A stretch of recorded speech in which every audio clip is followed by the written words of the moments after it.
Evening all, welcome to another special Thursday night live stream with yours truly, Alan Scouser. It's been quite a long time since I was last on, so yeah, it's great to be back, guys. It's safe another Thursday night here live. So how have you all been doing? Hope you're all okay. And you know, if you've been Blu-ray hunting, I hope you've managed to pick up some bargains and some good movies. Yeah, okay. So before I say anything else, guys, I say this all the time, really, at the start of every video. If there's any problem at all in regards to the visual and the audio, please don't hesitate to let me know, because I don't want to be rabbiting on, and I don't want to deliver a lackluster show. You know, I don't want it to be full of errors, like whether visual or sound wise. So let me know if there's any problems at all. Yeah. Okay then, guys. So yeah, so welcome along again. It's great to see you all on that. You know, so two big occasions really. My birthday on Saturday, and also I'm going to talk a little bit more later on in the video. I'm going to talk a little bit more about my new channel, which will pertain to horror books, you know, interviews with horror authors and that, you know, and talk about my own work as a writer as well. But more on that later. So yeah, it's great to be back in that, you know. So if you're all sitting comfortably, I shall go into the comments and see what we've got tonight. Okay, so we've got a couple in at the moment. So we've got the first one in is Yam's Physical Catalogue of Media. Okay, thanks for stopping by. My birthday is March the 1st. Oh, what a coincidence. Snap. Yeah, St. David's Day. Yeah. Oh, great. Yeah. I hope you're doing something nice for your birthday. Yeah, coincidence that. Vampire Jack. You okay, mate? Good evening, Al and Room. A very good evening to you. Thanks for stopping by. It's great to be back again, as I say, you know, live with you all and that. Yeah. So we always look forward to these live streams, especially when I haven't done any for quite some time. You know, it's more exciting that you leave in a couple of weeks and then you do one. So yeah, I say it's great to be back. And Vampire Jack again, he's saying to me, have a great birthday. Fingers crossed. Yeah, yeah. So I just see how it goes and that, you know. So but they don't half come around quick, don't they? You know, I think I stopped counting when I reached 30. Yeah. So I'm still 21. Yeah. And we've got Brian Gilson. You okay, Brian? Thanks for stopping by, mate. It's always nice to chat to you.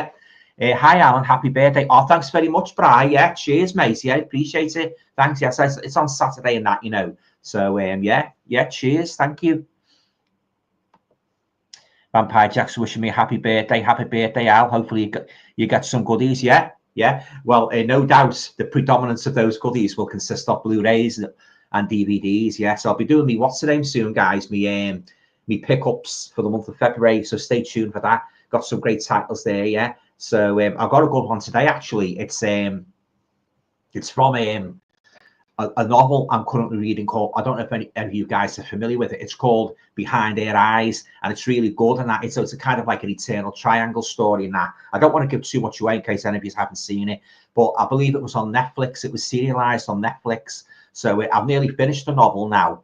So so looking forward to starting the series and that, you know, once I've read the novel. But yeah, it's very good, and I believe it's got a real mind-blowing twist what you would not see coming. So I always like a story with a good twist, as you know.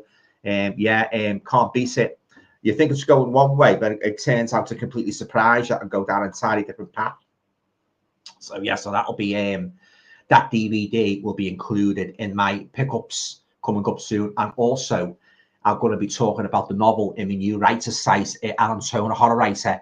So if you want to go along and check the other site out and that, you have to say, as I say, it does deal exclusively with books, horror fiction, you know, talks about authors like James Herbert, Ramsey Campbell, Clive Barker, to name but a few, you know, the likes of Shirley Jackson, you know, going back even further, you know, M.R. James, the great ghost story writer. I'm going to cover everything possible under the horror literature banner, if you like. So I'm looking forward to. I've got some good ideas, guys, for this new channel. You know, always love writing, as you know, and it's great to be able to say I published a couple of my own horror books. Yeah. So yeah, so I say I'm building on that. I'm transporting on some of me, well, all of me videos what I did on Alan Scouser pertaining to writing best books, and that are all going to be migrated over to my new channel, and then I'm going to start putting some new new videos on there.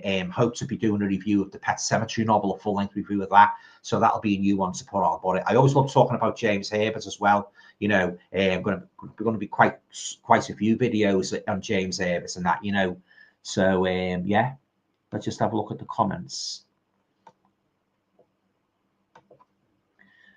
Yeah, Brian Gilson to Yam, have a great birthday. Yeah, cheers. But yeah, I'm all excited about starting a new channel and that. You know, it's something I've wanted to do for a long time. And that, you know, I've been doing Alan Scouser now for quite a couple of years. I think it's about, I don't know, is it going on 4 years, something like that. Times just flew, and but really enjoyed you know building Alan Scouser channel up, talking about movies and that, and movies like Rare Gems and that. You know, bringing the attention of your guys' attention to Rare Gems, what you might never have seen, and vice versa. I always enjoy watching your guys' videos, and you might happen to talk about a video what I've never seen, and if I like the sound of it, I'll most probably snap it up. But yeah, so that's one of the pleasures, guys, and I'm sure you'll agree, of being a movie fan, finding these rare gems and that, you know, and adding them to your collection. But this, as I say, this is what I'm reading now, Behind Their Eyes. It's really good, and so I'm looking forward to see how it transfers into the film and that. You know, I might do a comparison actually and just see how it goes.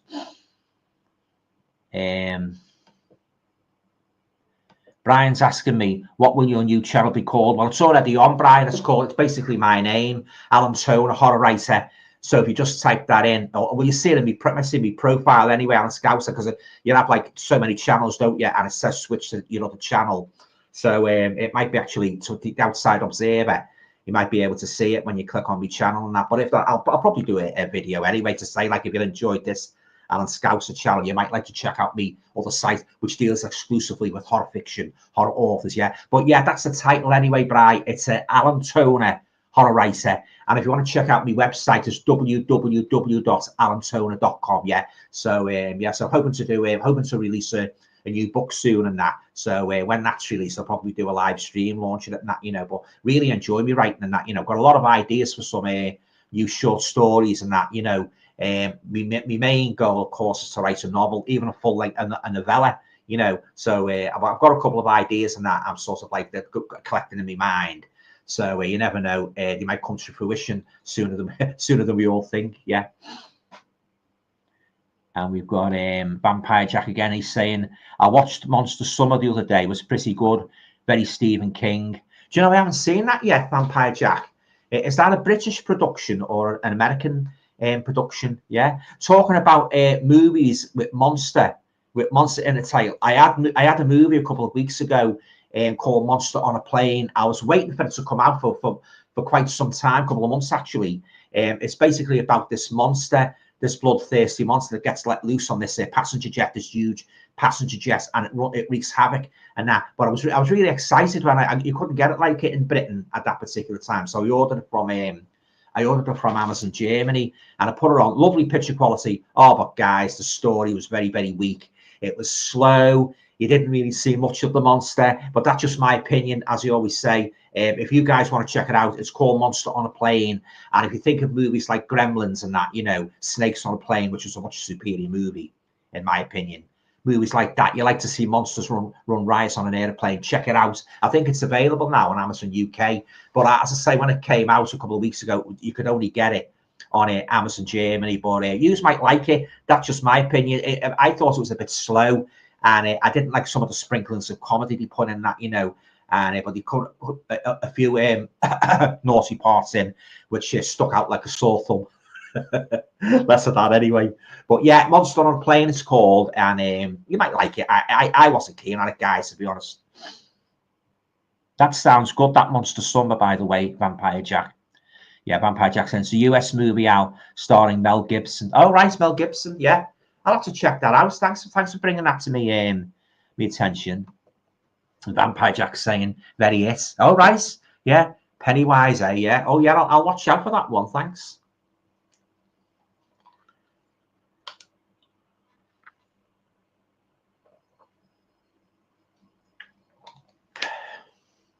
I'll tell you what, I have been watching, guys, the last week or so. Have any of you guys seen those big box sets from Severin called Dancer Macabre, what they consist of. You get four foreign movies in them, usually Spanish, and you might get one or two that's English, got the English audio. The rest are all in foreign. I've just finished their volume. I think it's volume 3. I was very disappointed, guys. It really was. Lovely packaging, but the movies were really disappointing. There was one that was all right. It was like a Hammer movie. What was the title of it now? I can't remember the title of it. But yeah, that was the only one. But the others were crap. So I'm going to be flogging that. Well, I've already put it on eBay now. I've got to watch volume 2 next. Dancer Macabre. That's got like a series called Jekyll in it. So I'm going to check that out. And if I like that, I'll keep it. But if I don't like it, it's going to go the same way as the other one, Dancer Macabre. I did have the Dancer Macabre volume 1 last year. Again, guys, the movies left a lot to be desired. There was only one, Lady Frankenstein. That was the only good one. Well, I've got that separately now on Blu-ray, so I'll let that go. Yeah, but I hate that. Like when you get a nice box set and you get real crap movies in them, you know. But yeah, very, very disappointed. I suppose it's a gamble you take, really. Even that Alfred Hitchcock box set, guys, the one with the colorized versions, the picture quality was terrible. It really was. It was like some bad VHS, you know. So I might let that one go. But yeah, I say you've got to be careful when you buy these box sets and that. You know, it's a gamble, really. Vampire Jack's asking me, talking of it, are you looking forward to Welcome to Derry? I don't know. Yeah, I'm not really a great supporter of these. Like, is this going to be a feature film? Or is it going to be a TV series on Netflix or whatever? Because if it's going to be a series, I might pass on that. But if it's a full-length movie, I might give it a go. The only thing that spoiled it for me, guys, was that bloody awful ending with the giant spider. Oh, Struth, you know. It was a great story up until that ending. That even the novel, you know, it's a big anti-climax in that law. Is that all it is? A bloody giant spider? Yeah. But I might give it a go. I'll see anyway.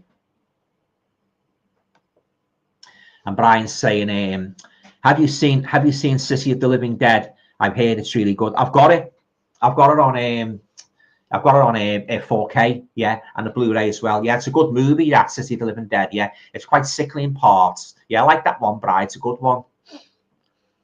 And Vampire Jack saying, City of the Living Dead is fantastic. Yeah, I'd certainly second that. A true gore fest. Yeah, it's a good one. It's one of the best, that one, City of the Living Dead. And we've got a Placendo guy, Peace. You okay, Peace? Nice to talk to you. I haven't spoken to you for a while, have I, live? Hey, Alan, happy birthday, mate. Oh, thanks very much, mate. Appreciate it. Yeah, hope you're well. I'm not too bad, Peace. Yeah, I hope you are as well. Yeah, hope to see you live again next Saturday or whatever you're going to go live again. Yeah, try and watch your live streams whenever I can and that, you know. But yeah, it's great. Yeah, thanks for stopping by, Peace. And we've got Peace again, and he's saying, I watched Companion a few weeks ago. That's a pretty fun little horror film. I haven't seen that one yet, Peace. I've yet to see The Monkey, but heard great things. I've read the short story, The Monkey. I think that was in the Skeleton Crew, Stephen King, a short story collection. I enjoyed it, yeah. So I'm definitely going to be checking out The Monkey. But what I'll be doing, I'll either get it on a Blu-ray or DVD, yeah, because I don't go to pictures, as you know. So, but I'm certainly going to check The Monkey out. Yeah, that's definitely on my radar. But I definitely, as I say, I enjoyed the short story. It was very good. I found, like, I don't know about you guys, but I've often found that Stephen King's short stories are much stronger than some of his novels. You know, well, that's my opinion anyway. You know, he's wrote some real good gems over the years, particularly in Night Shift, his very first collection of short stories, which I'm going to be talk about on my new, horror channel. But yes, he's wrote some cracking short stories. The Raft, that was really good. The Raft, yeah, and the sequel to the Salem's Lot, One for the Road, that's very good. That one, it's like a little mini sequel to Salem's Lot. So if you haven't read One for the Road, check that out. Yeah, I'll be definitely checking out The Monkey, and yeah, I'll be watching The Companion as well. But as I say, I'll get them on Blu-ray or DVD when they come out and that. Yeah, cheers. And we've got Brian Gilson to Vampire Jack. Thanks. It sounds really good. Yeah, definitely. I'll tell you what I've got, guys. I'm a great fan of The Substance. I love that movie. Yeah. So what I've managed to do, I've managed to get the American version with the slipcover, because I don't think it's coming out over here till about I think it's around about June. June or July this year. I can't wait that long because I love the movie. So I've ordered it, like, so I should get that any day now. So hopefully, fingers crossed, it might come in time. You know, from when I do me haul, you know, sometime over the weekend or Monday or Tuesday, whatever. So yeah, I love the substance. I could watch that again. Yeah, really good story. Yeah, loved it. And we've got Pete saying very sad news about Gene Hackman. Yeah, it was a shock. It really was. Yeah, one of the last few Hollywood legends. Yeah, rest in peace. Oh, he was a good actor, wasn't he? I loved him. I tell you what, I loved him in Unforgiven, where he played the baddie Bill. I forget his other name. It was Bill something, wasn't it? Yeah, very, very sad news and very strange as well, the circumstances. Yeah, but oh yeah, he was great, Gene Hackman. He was one of the best. Yeah, absolute legend. Yeah, but I loved him in that. As I say, I loved him in that Unforgiven. Yeah, so yeah, really, it's, you know, fantastic actor.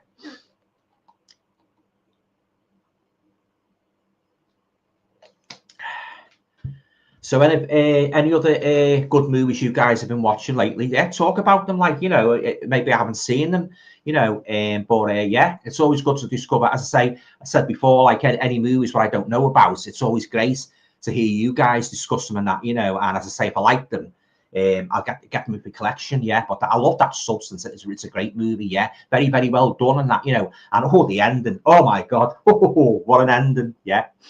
But I'll say what I'm watching as well at the moment. So I've got this. Well, I got it for Christmas actually. You know, one of those DVDs. They have 20 horror movies in.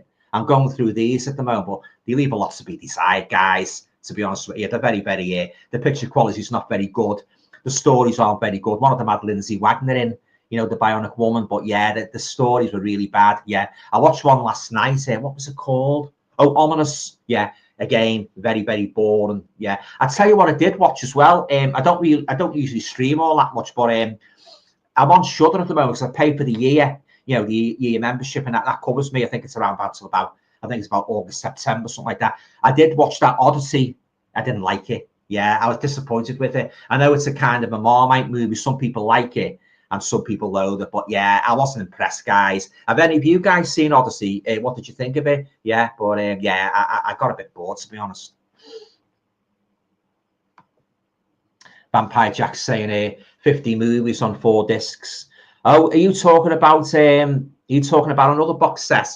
Yeah, I think I know the one you mean. Yeah.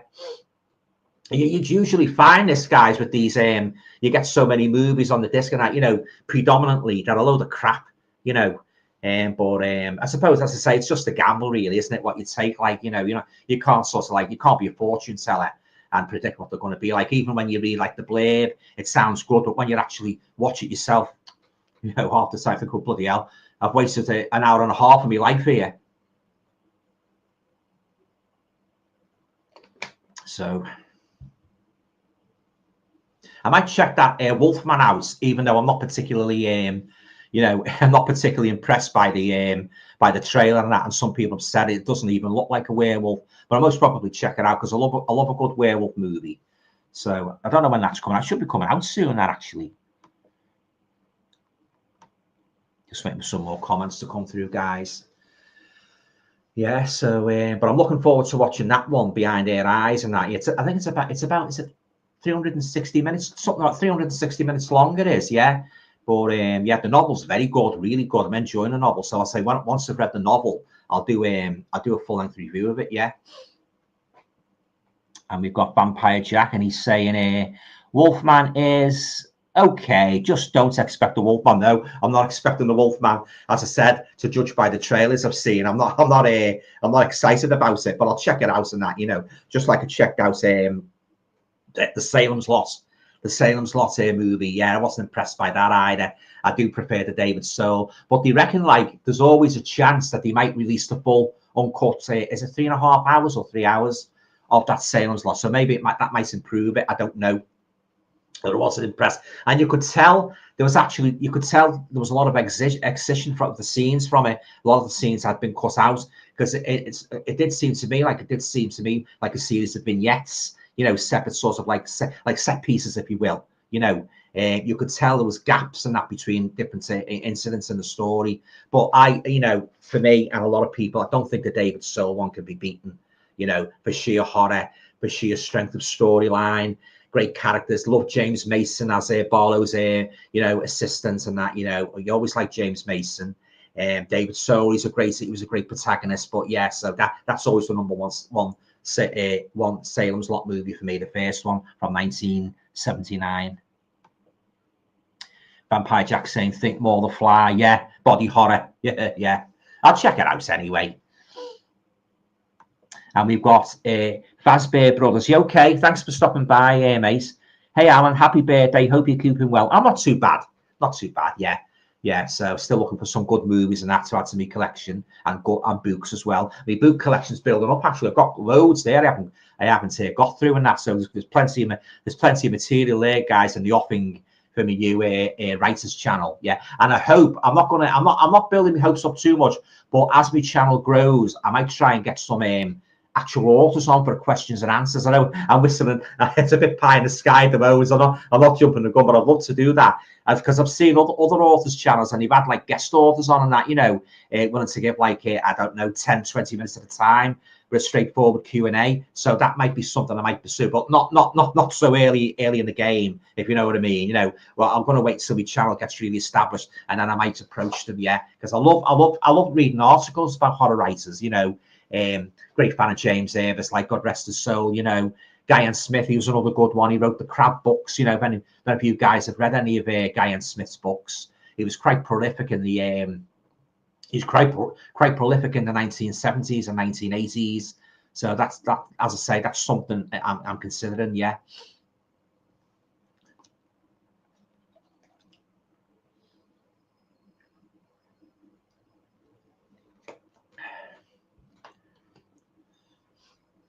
Yeah, really made up getting the substance and that, you know, the slipcover. So as I say, it should arrive any day now. Yeah, look, really enjoyed that movie. Yeah, there's like at the ending. Oh God, what an ending!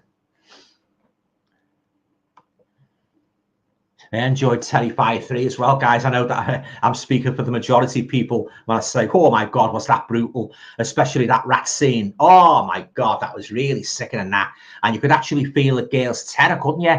Oh yeah, with the blowtorch and that, you know, and what he, oh God, yeah.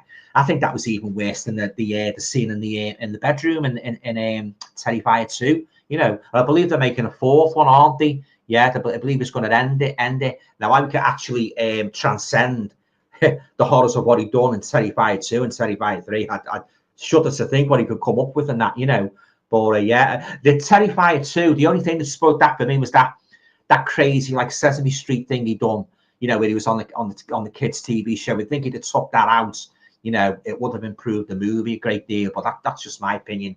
But it was great to see him like Art the Clown, like a Christmas set in a Christmas setting, you know. And I know I echo the views of a lot of YouTubers who've said exactly the same thing. They like the Christmas setting and that. Oh, but and the chainsaw scene in the shower. Oh my God, he's definitely new horror icon, isn't he? Art the Clown, definitely. Oh, but that rat scene, I thought that was really, I could barely watch it, to be honest. Yeah, really horrible what he done there. Yeah. We've got Sammy Adams. You okay, Sammy? Hi, Alan and everyone. I loved All My Friends Hate Me. It was very dark and offbeat. Yeah. Oh, yeah. So did you see my review of that? Yeah. It wasn't, as I said in my review, it wasn't an out-and-out horror, you know, blood and gore. It was more of a kind of a psychological horror. If any of you guys aren't familiar with All My Friends Hate Me, it's basically, I won't give too much away. It's basically about this guy. It's his birthday and he gets invited to a birthday party in this big mansion, this big rambling mansion deep in the heart of the English countryside. And he goes there. He encounters quite a weirdo on the way, quite a weird gamekeeper, which I've spoke about in my review. He goes there. There's nobody there in the manor. And next minute, his friends pop out and that with it, you know, happy birthday and all that. But it goes down a very dark path, guys. You've got to like these kind of movies that are like, if you really got to have a liking for psychological suspense. It's a very, very slow burner, so it might be for everybody. But I enjoyed it. I've kept it in my collection anyway, because you don't know, is his friends like playing some sort of sick joke on him, or the really malevolence and that, you know, because he done something in his past when he was a teenager. I won't divulge what that was. You'll have to see the movie to find out. But he's done something that comes to light when they're doing like a little birthday pantomime for him, like, you know, he's sitting in the hall and that, the kitchen, whatever it is. And you've got this fella up on like a stage pretending to be him, protagonist and that, and he starts coming out with things what trigger memories in the guy's memory, and this incident comes out. The hints of it, like sort of like in a roundabout way, but he latches on right away. So you've got that aspect. You don't know if they're getting their own back on him for what happened what he did when he was a teenager. It's a good movie. Yeah, I highly recommend it. Yeah, but I say if you don't go into it expecting to be a Terrifier, Texas Chainsaw Massacre out and out horror, it's not that by any stretch of the imagination. It's a very, very slow burner psychological drama. All My Friends Hate Me, it's called, but very, very well done. I enjoyed it. Brian's saying, I really enjoyed watching your basket cake reviews. Oh, thanks very much. Yeah, I can barely remember them. It's quite some time since I've done them, actually, Brian. Yeah, but yeah, cheers for that, mate.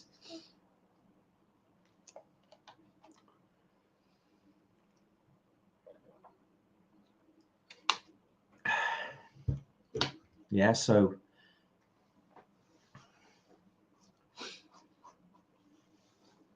any of you guys got a particular of the movies you've watched so far this year? Have you got a particular favourite? What you think's the best movie of the year? Yeah, let's discuss. Let's get a good discussion going about that.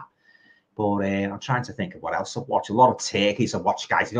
I've barely forgotten them. They were that bad, I'll tell you what I was looking at. I went to Asda the other week. I saw a movie called, was it Skippy? About a malevolent kangaroo. I don't know if any of you guys have seen that one. I didn't get it because I read the blurb. That was enough. Oh, another corny one and that, like what's that other one about the beavers? That was a bit corny. Yeah, but the beavers go rampage and that. They're in like this like a zoo and that, and you go on the rampage and that. Yeah, but yeah, I didn't get it. Most probably rented on Amazon UK for about $3.49 if I really wanted to see it. I'll tell you what, I've been toying with the idea of watching, guys. That new Jekyll movie with Ezzy Izzard in. I've heard mixed reviews about that. Some people like it and some people hate it. One reviewer said like stick with it, because it does get better. But I don't know. I like me Dr. Jekyll movies, and traditionally like it, the Spencer Tracy and Frederick March and the Christopher Lee one, I Monster. I like them in that vein. I don't really go for all this, what they're doing now to these classic stories and that, 99.90% of the time they're disappointing. So I think I'll pass on that, Jekyll. But yeah, I believe it's not a movie for everybody. Have any of you guys seen it? What did you think of it? The one with it's supposed to be a Hammer movie, isn't it? But yeah, I might pass on that, to be honest with you. And Vampire Jack saying, I love Nosferatu. I'm gonna watch that. Is it coming out this week on Blu-ray? Does anybody know? I know it is coming out soon. I'll definitely watch that one. Yeah, I love the old one with Max Schreck from was it 1922? Love that one. Yeah, the Klaus Kinski one. I didn't think that was as good. I watched that a few years ago, and I thought, nah, He made another one, didn't he? What was it? Nosferatu in Venice. Yeah, Nosferatu in Venice. I haven't seen that one, so I might check that one out just out of curiosity. That's the one, Vampire Jack. Zombievers, that's the one. I'm sure they made a sequel to that, Zombievers. I could be wrong, like. Sammy's saying, I'm going to watch Coco di Coco Da, a weird sweet. That sounds like a what's the name song, like what Black Laces sing. I could do Coco di Coco di Ca. A weird Swedish horror tonight. I can't wait. Oh well, I hope you like it, mate. Yeah, it sounds like a pop anthem. What you sing in the summer when you're on holiday, like in the Lanzarote or whatever. Coco di Coco da Coco Da. Yeah, I've never heard of it, to be honest. So the mind boggles, Yeah, I've been watching a couple of Japanese horror movies. I haven't been particularly impressed by them. I even forget the titles. That's how memorable they were. They are definitely a hit and miss, those foreign ones. There was another one I watched last night, guys, on Shudder. I didn't get through it because it started to get boring. Was it called? Oh, Two Witches, it was called. Basically about this these modern day witches in America, and there's this like secret organization. It starts with a bang, actually, because you see one of the witches getting burned at the stake, like a shadowy organization that's going after modern day witches, rounding them up and burning them like they did in the Middle Ages. I thought, this is going to be a good one, this. But as the movie went on, it got duller and duller and duller and duller. So in the end, I ended up switching it off. I just got bored, guys. Yeah. So yeah. So if you want to, if you're on Shudder, check it out. Two Witches. You might like it. I didn't like it. It wasn't for me. Vampire Jeff. Guess Away was fantastic too. Great twist. All right, I haven't seen that one. I like it. As I say, I like a movie with a good twist. Yeah, I'll check that one out. The Grey Man, happy birthday. Oh, thank you very much, mate. Yeah, cheers. They seem to come around quicker and quicker the older you get.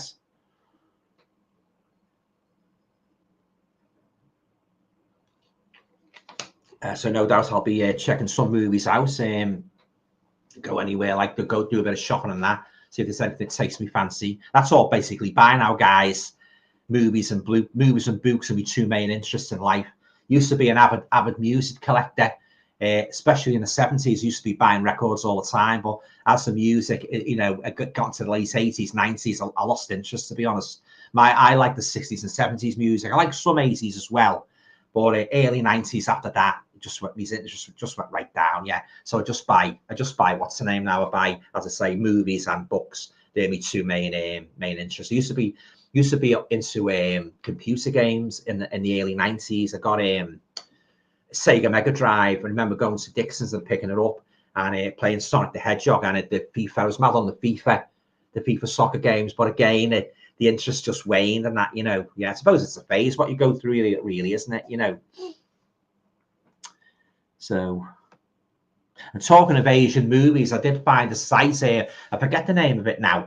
It's got hundreds and hundreds of Asian movies, not just horror, but psychological thrillers, adventure, drama, political. Yes, if you like your Asian horror, I'll try and get the site for you and do a video, like, do a review of it and that.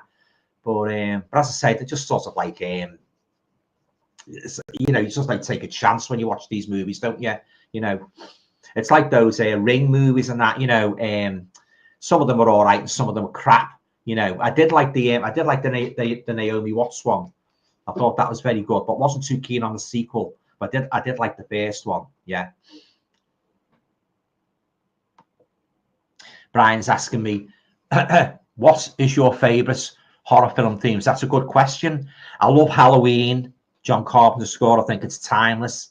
Halloween. I love the Universal Frankenstein, especially the Bride of Frankenstein. That sounds like Bally High from South Pacific. Yeah, if you're familiar with the Bride of Frankenstein. Other horror. I like the opening theme for Dracula. Christopher Lee from 1958 is really good. They did some fantastic themes, Hammer movies. They really did, especially that Dracula. It's like boom and like boom, boom, boom, and it sort of like shows his coffin. It goes on, it's close up of his coffin and the blood dripping on his name on the coffin. That's one of my favorite ones. That, yeah. I'm trying to think of others. I tell you one that gives me the creeps, guys. Tubular Bells, Mike Oldfield. Yeah, I think you know why. Yeah, that cool. Gives me the creeps. That used to play that in early hours of the morning when I was a kid. Yeah, oh God, say no more about that. Yeah, but I'm trying to think of. I tell you a non-horror theme, which I think is my favorite one. The Good, the Bad, and the Ugly. My favorite non-horror one. The Good, the Bad, and the Ugly. Enrico Morricone. Yeah. Oh, I love that. Yeah, dramatic. It really sort of like gets over to you, conveys the drama of the movie and that. I love that theme. Especially, it's even more better. Aside from the pop single that got into the charts, the instrumental, it's even more better when you're watching the movie and it starts off in that, because you see the figure riding along and the gunshots and that, Oh God, yeah. And talking about spaghetti westerns, I think I will definitely be picking up those Arrow ones when they come out. Is it April, May, and June? Yeah. So yeah, I'll definitely pick it up. What I've read of them, they're a big step up from the what's the name ones, the Kino Lorber, which I've got all three of them. They're a big step up picture quality wise. So I'll definitely be picking them up. Some people have said up they don't like Clint Eastwood's name emblazoned at the top of the covers. I don't think it's a big thing, really. Because they're good illustrations and that. Well, if you've seen them, guys, you know what I'm talking about. But yeah, I must probably pick them up because you've got a booklet. Well, I know one's got a booklet. I presume the others are going to have a booklet, surely. Yeah, they're going to be special editions, yeah. So they're on my radar then, and I presume they'll be on the radar of a lot of you guys if you enjoy the spaghetti westerns as much as I do. Yeah, so I'm definitely looking forward to them.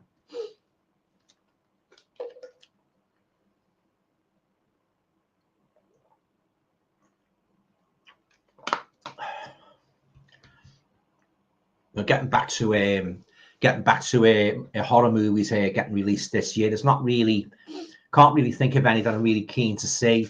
I'll probably say The Wolfman. I'll probably watch that. You know, Terrifier 4 must probably be that a long way off that. You know, whatever they decide to do. And I've heard a rumor they're going to send him into bloody space. I hope not. I don't want to see Art the Clown on a bloody spaceship like Friday the 13th. Yeah, but we'll just have to see how it goes, I suppose.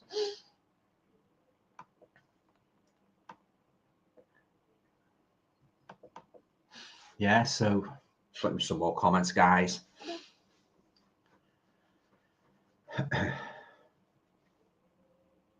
There's another one I watched as well. What was it? Was it Blink Twice? Didn't think much of that either.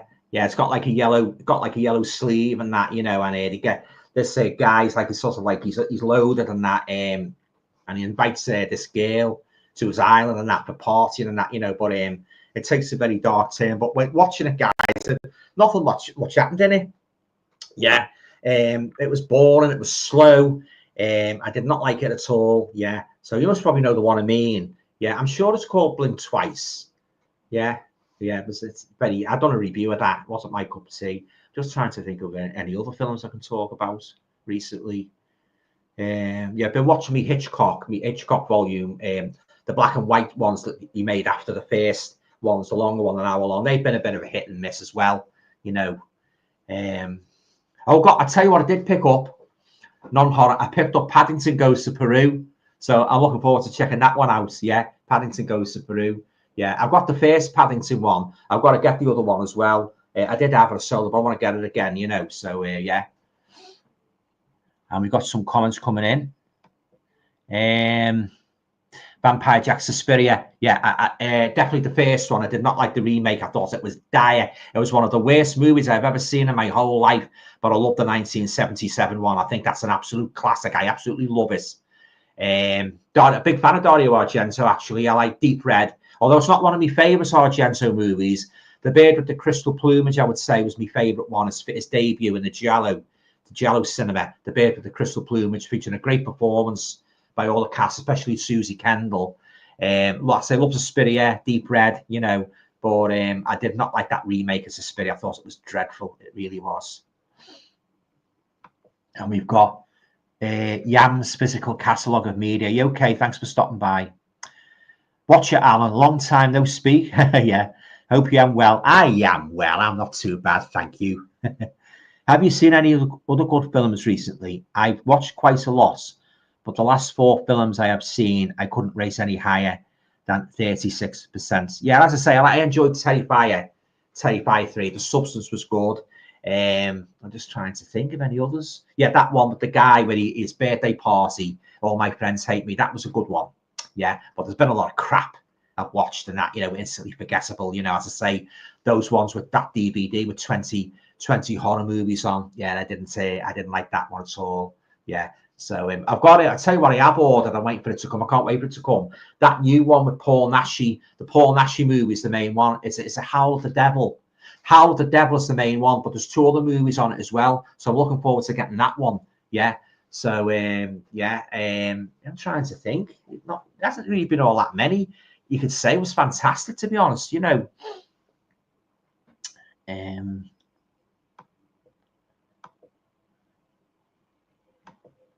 Vampire Jack's asking me, what are your views on the guinea pig movies and shockumentaries like Traces of Death? They're not my cup of tea.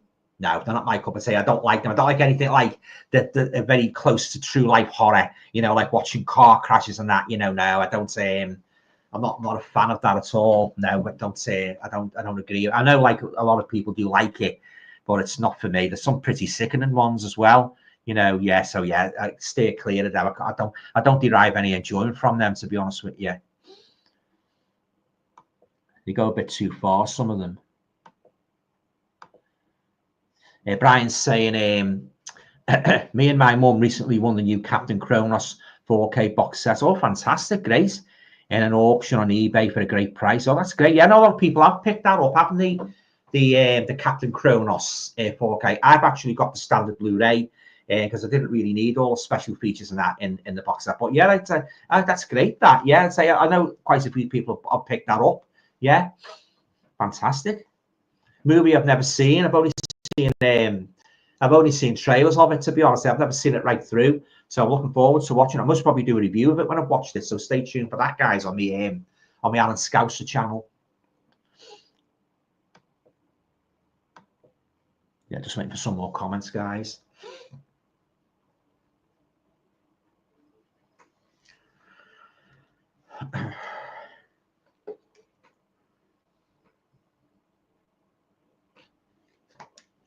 Yeah, so I was hoping to do my haul, if not over the weekend, maybe Monday or Tuesday.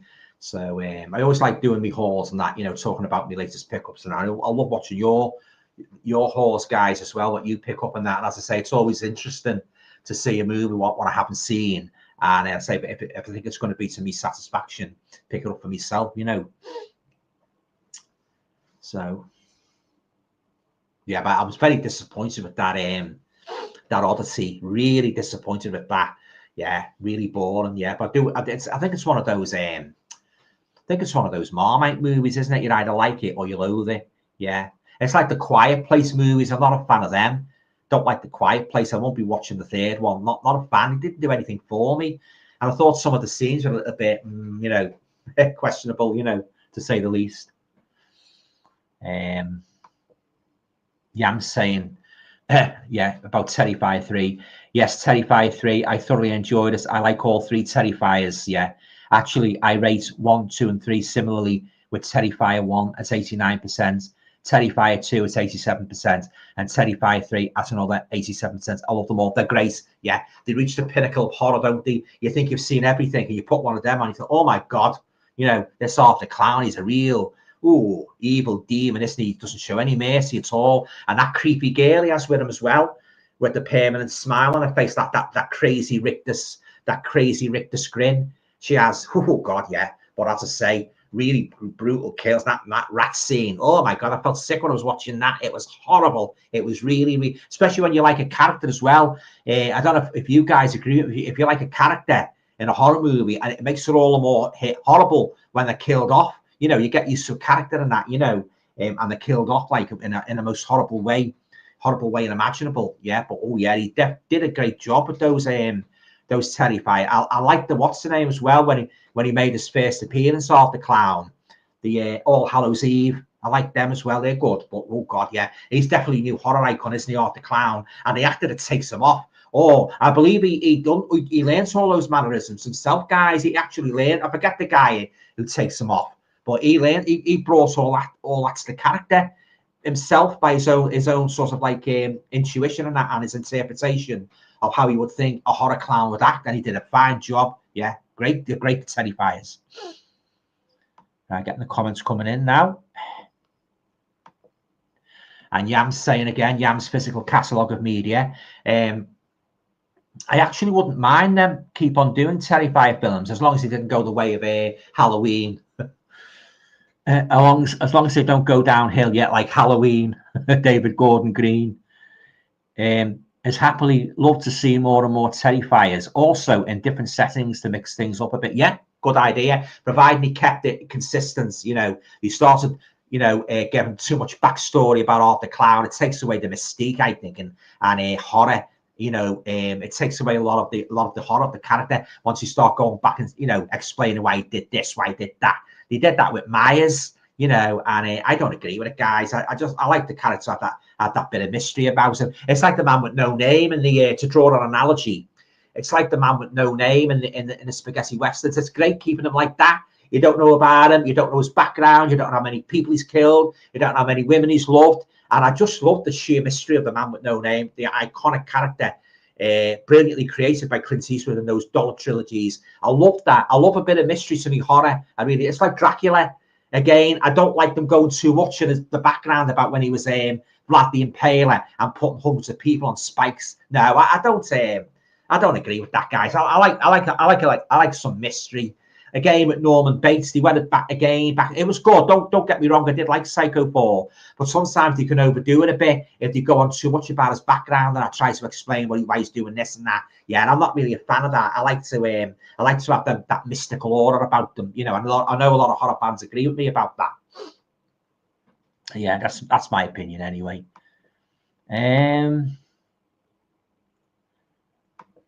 And we've got Lee Holmes. Okay, Lee, thanks for stopping by, mate. Happy birthday, Macy. Thank you very much, Lee. Cheers, mate.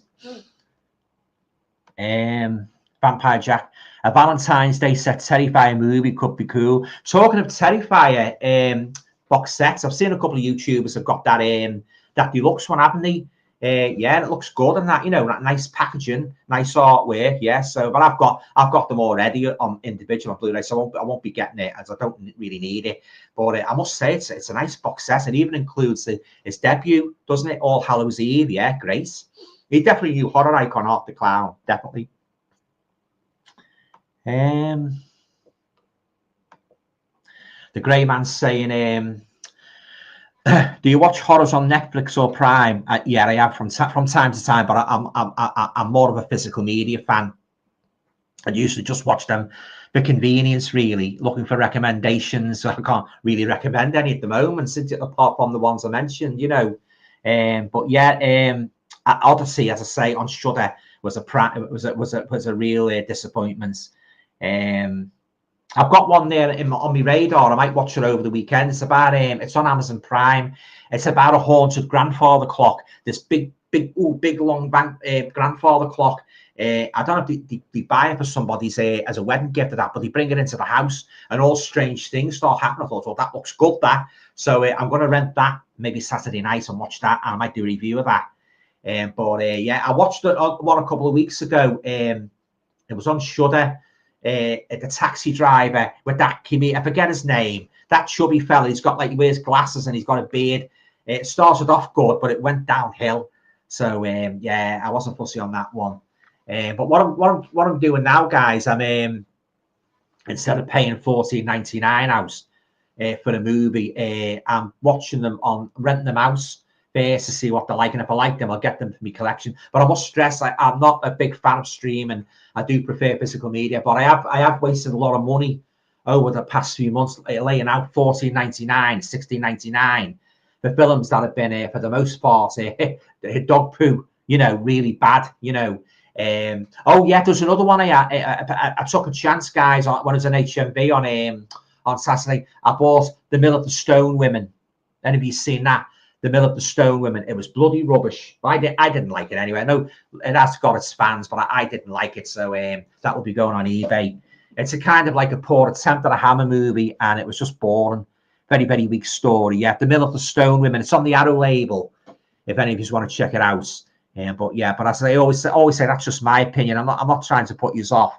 But yeah, I think you can't get that on Amazon. I'm sorry now. If it is available on Amazon, we knew what it's going to be like. Most probably other bloody rented it out $17.99 down the drain. But yeah, I can't recommend that one. But as I say, that's just my opinion.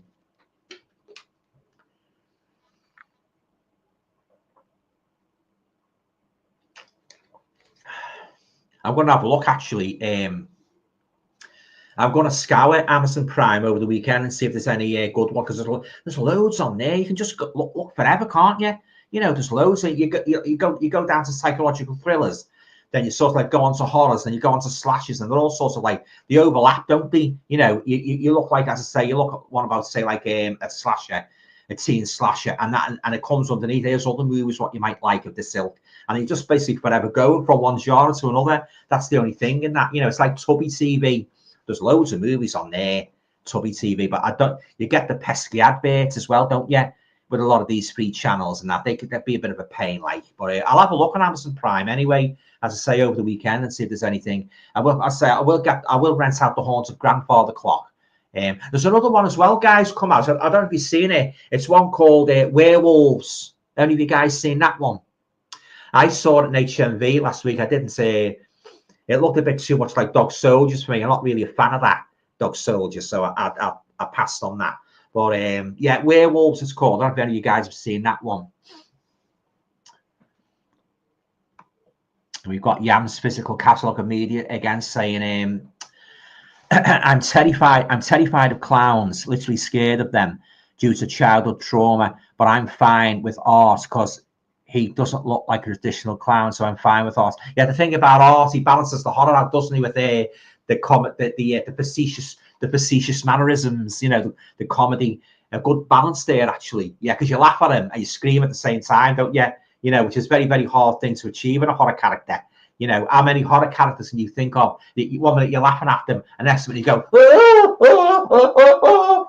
You know what I mean, don't you? Yeah, terrified, like, yeah, Terrifier, yeah, pardon the pun. But yeah, it's very, very hard to achieve that. Make a horror character. So one minute you're laughing at them, and next minute you're basically crapping your pants, aren't you? Yeah. So yeah, very, very full marks there to the creative Terrifier Art the Clown. Fantastic horror creation. Very, very, shall I say it, terrifying one as well. Me and me puns.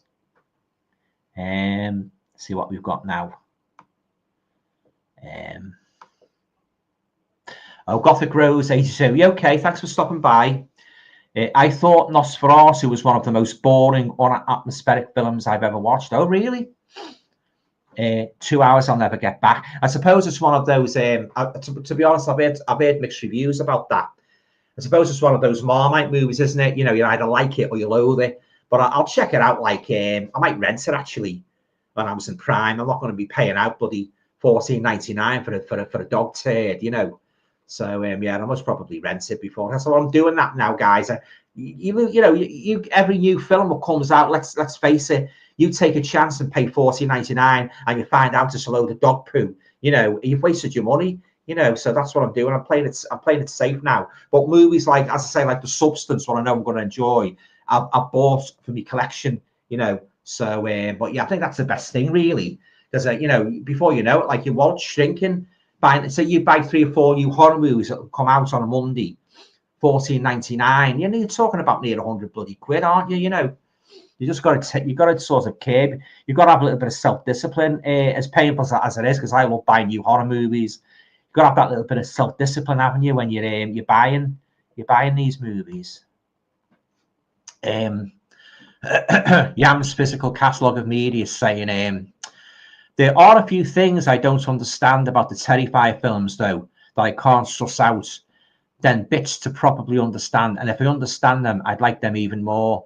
Yeah, come to think of it, there's 1 or 2 little scenes where you think, oh, you know, why was that in that? You know, it's the father, for instance, was he supposed to be Art the Clown? But you see the dad, you know, the girl's dad, and then the whole business with it, which he turns to like a fairy, like with that like that weapon, you know. But on the whole, like, they are enjoyable. They you know, they have got that. There are a few things what you sort of like make you pose questions. I agree. And it's Vampire Jack having a quite contrary opinion about Nosferatu, because he's saying, I thought Nosferatu was a masterpiece. Well, there you go. Yeah, I suppose it's what I say. It's one of those Marmite movies, from what I can gather. You either like it or you either like it or you hate it. Yeah, so I'll reserve my judgments until I see it myself, and then I'll do a review of it. Yeah. And we've got Gothic Rose 82 here again, and she's saying, Wolfman was also terrible, absolute rubbish. I must admit, from the trailers I've seen of it, I haven't been particularly impressed, but I'll give it a go. But I'll make a prediction now. I'm not going to be overjoyed after I've seen it. Yeah, but I'll give it a go anyway. My favourite one's the Lon Chaney one from 1941. That's the perfect Wolfman movie for that. It's got atmosphere, the foggy forest. It's got a very tragic character in the form of Larry Talbot, you know, cursed with the sign of the pentagram. Loved him in every single reappearance in his other Wolfman movies as well. He'd come back in Frankenstein Meets the Wolfman, The House of Frankenstein, The House of Dracula, and finally the Abbott and Costello Meet Frankenstein one, which was more of a spoof because he did get cured in The House of Dracula. But always a great character, that. Fantastic. He really felt sorry for him in that, because he searched all over, didn't he, all over Europe for a cure. And in Frankenstein Meets the Wolfman, the gypsy woman whose son was responsible for putting the curse on, she said, I know a man who can help you. And who is it, of all bloody people, Dr. Frankenstein, who turns out to be dead when Larry gets out there. And but all hell breaks loose. If you haven't seen it, guys, I won't divulge any more of the plot. It's a great movie. It's one of my favorite sequels. Frankenstein meets the Wolfman. If you haven't seen it, check it out. It's a great movie. One of my main, the first movies that got me into horror, because I used to love watching all them on a Monday night on the old black and white telly. I've said it many times in my videos. When I first started watching horror movies when I was about 8 or 9, I loved those movies, and I thought to myself, oh, these are great, these. And it sprung from there. I went to Hammer, then I went to the other movies as well. It came out in the 70s and 8 and so on. Went to slashers and that, you know. I love any kind of horror movie, provided it's got a good story. I don't like found footage, but although there's 1 or 2 exceptions, I like Creep, the first one, and I believe, well, I know they've done like a TV series called the Creep Tapes, so I'll be watching that. I do like Creep. The other one, Paranormal Activity, the first one, it wasn't bad, particularly where she got up in the middle of the night, and that was real creepy. That went downstairs and that, and oh god, and then you hear the footsteps coming up. That was really creepy. Although I'm not a big fan of the Paranormal Activity movies. I haven't seen them all actually, so I can't really give a definite rating. But the one or 2 ones I watched after, I wasn't too keen on.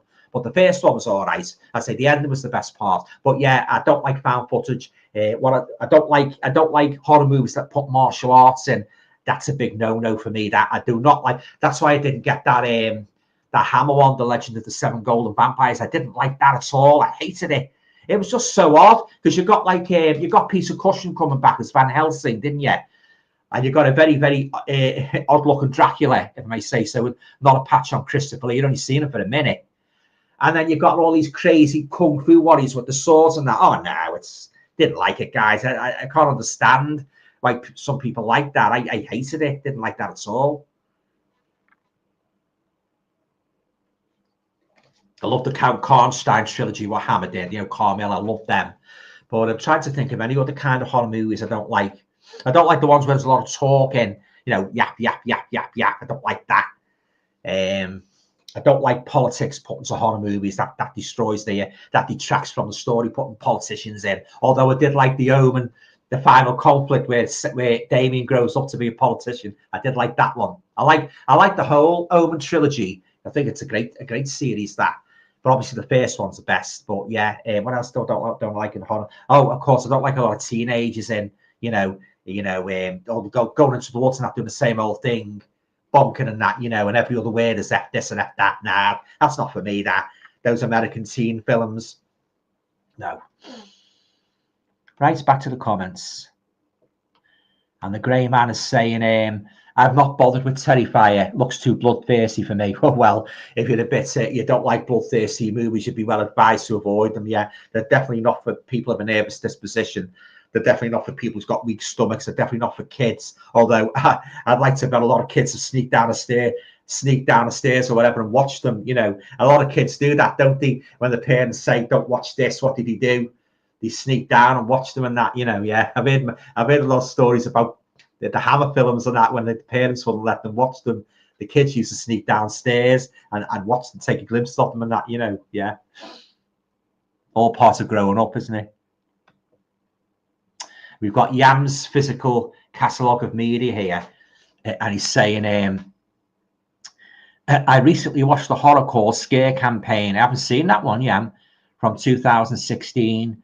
I'm not the biggest new modern film fan, but I thoroughly enjoyed Scare Campaign. It's low budget with a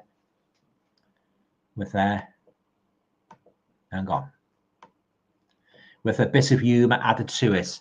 But there's twist after twist after twist after twist. Let's twist again. It wouldn't be classed as a great film, but how many twists can you have in a horror movie? I've often wondered. What's the you got me thinking there now. Yeah, on a good topic to broach. Can you think of I'm not just talking about a horror movie. Can you think of any movie that's got those twists in? Right from when it starts off, not twists and twists, not but twists right through the movie. I suppose you'd lose that impact, wouldn't he, if you had, twist after twist after twist after twist after twist, and you had Chubby Checker thrown in for good measure. Yeah, but yeah, guys, if you can think of a horror, it doesn't necessarily have to have a twist in the beginning, but one that stands out in your mind, it's got a lot of twists in, a lot of twists, as Cilla Black would say. Yeah, Yeah, let's have it. Let's say I might have seen it. You know, I've seen some bloody good movies that had good twists in. Oh God, yeah. But yeah, good. You've given me food for thought there. Yeah, twist after twist after twist after twist after twist. Yeah, it wouldn't be classed as a great film, but in all honesty, I thoroughly enjoyed this. 83% for me. So yeah, so any guys, any movies with twist after twist after twist after twist. I'll have a glass of water after that. Let me know. By the way, great fan of Chubby Checker. Let's Twist Again and a Twist. Two of my all-time favorite pop records.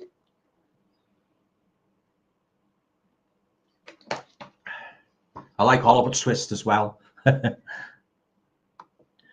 Yam's physical catalogue media. I have that large Terrifier set, Alan. Yeah, as I say, like from what I've seen from other YouTubers who've got it, like it's a lovely set, you know. And if you haven't got the first three, like I have, like I bought in Britain, yeah, it's well worth picking up. I most probably would have got that myself if I hadn't already got them. But yeah, great. It looks lovely as well.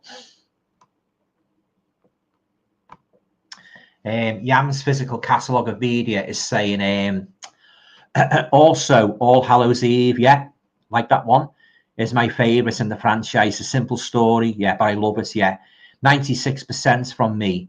I love All Hallows Eve. Yeah, I've got All Hallows Eve 2 as well. I don't know if you've seen that one. That's quite good. It's not as good as the first one, you know, the girl with the videotapes and that, and the kids and that, but it's okay. It's okay.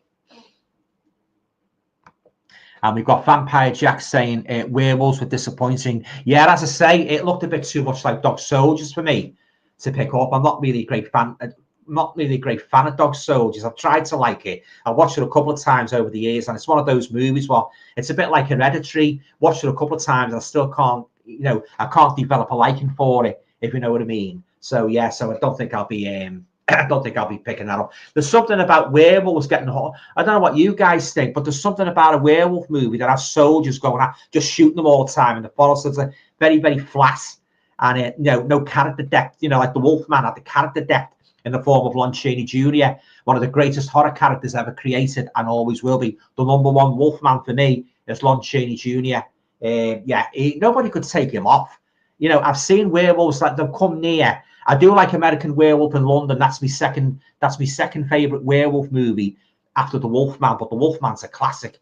You know, right up there with The Bride of Frankenstein, The Invisible Man, Dracula, right up there. But yeah, nobody can. You know, it's always great to see him as well back in a new film. As I say, you know, he'd turn up in the doctor's office and that. You know, his face, a mask of despair, and that. You know, he was sitting there staring into space. You know, and it really despair and that dreading the next full moon. Oh yeah. He was a fantastic actor, Lon Chaney Jr. Very, very underrated in terms of awards as well. He should have got an award for that role, the Wolfman. Grace. Oliver Reed was good as well, but I didn't like him as much as I like Lon Chaney Jr. Werewolves is terrible, yeah. I don't think I'll be watching that.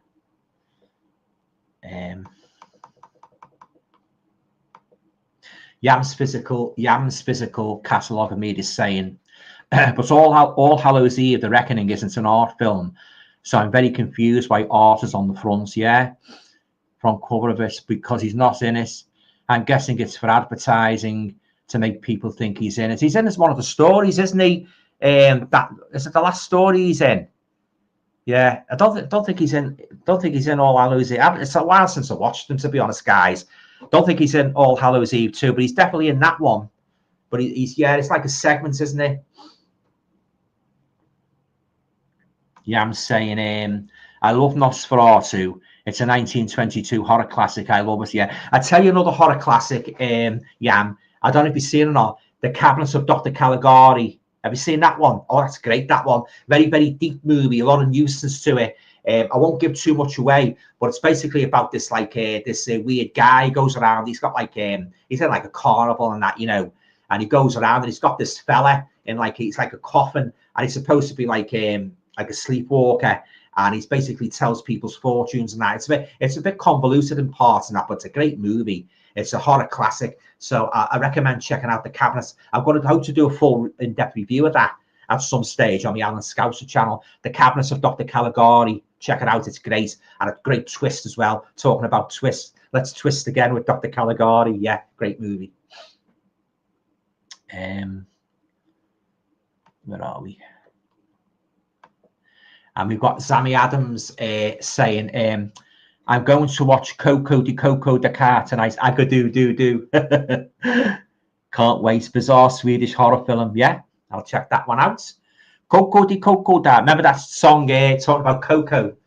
Any of you guys as old as me, do you remember Sweets singing a song called Coco round about, was it 1971?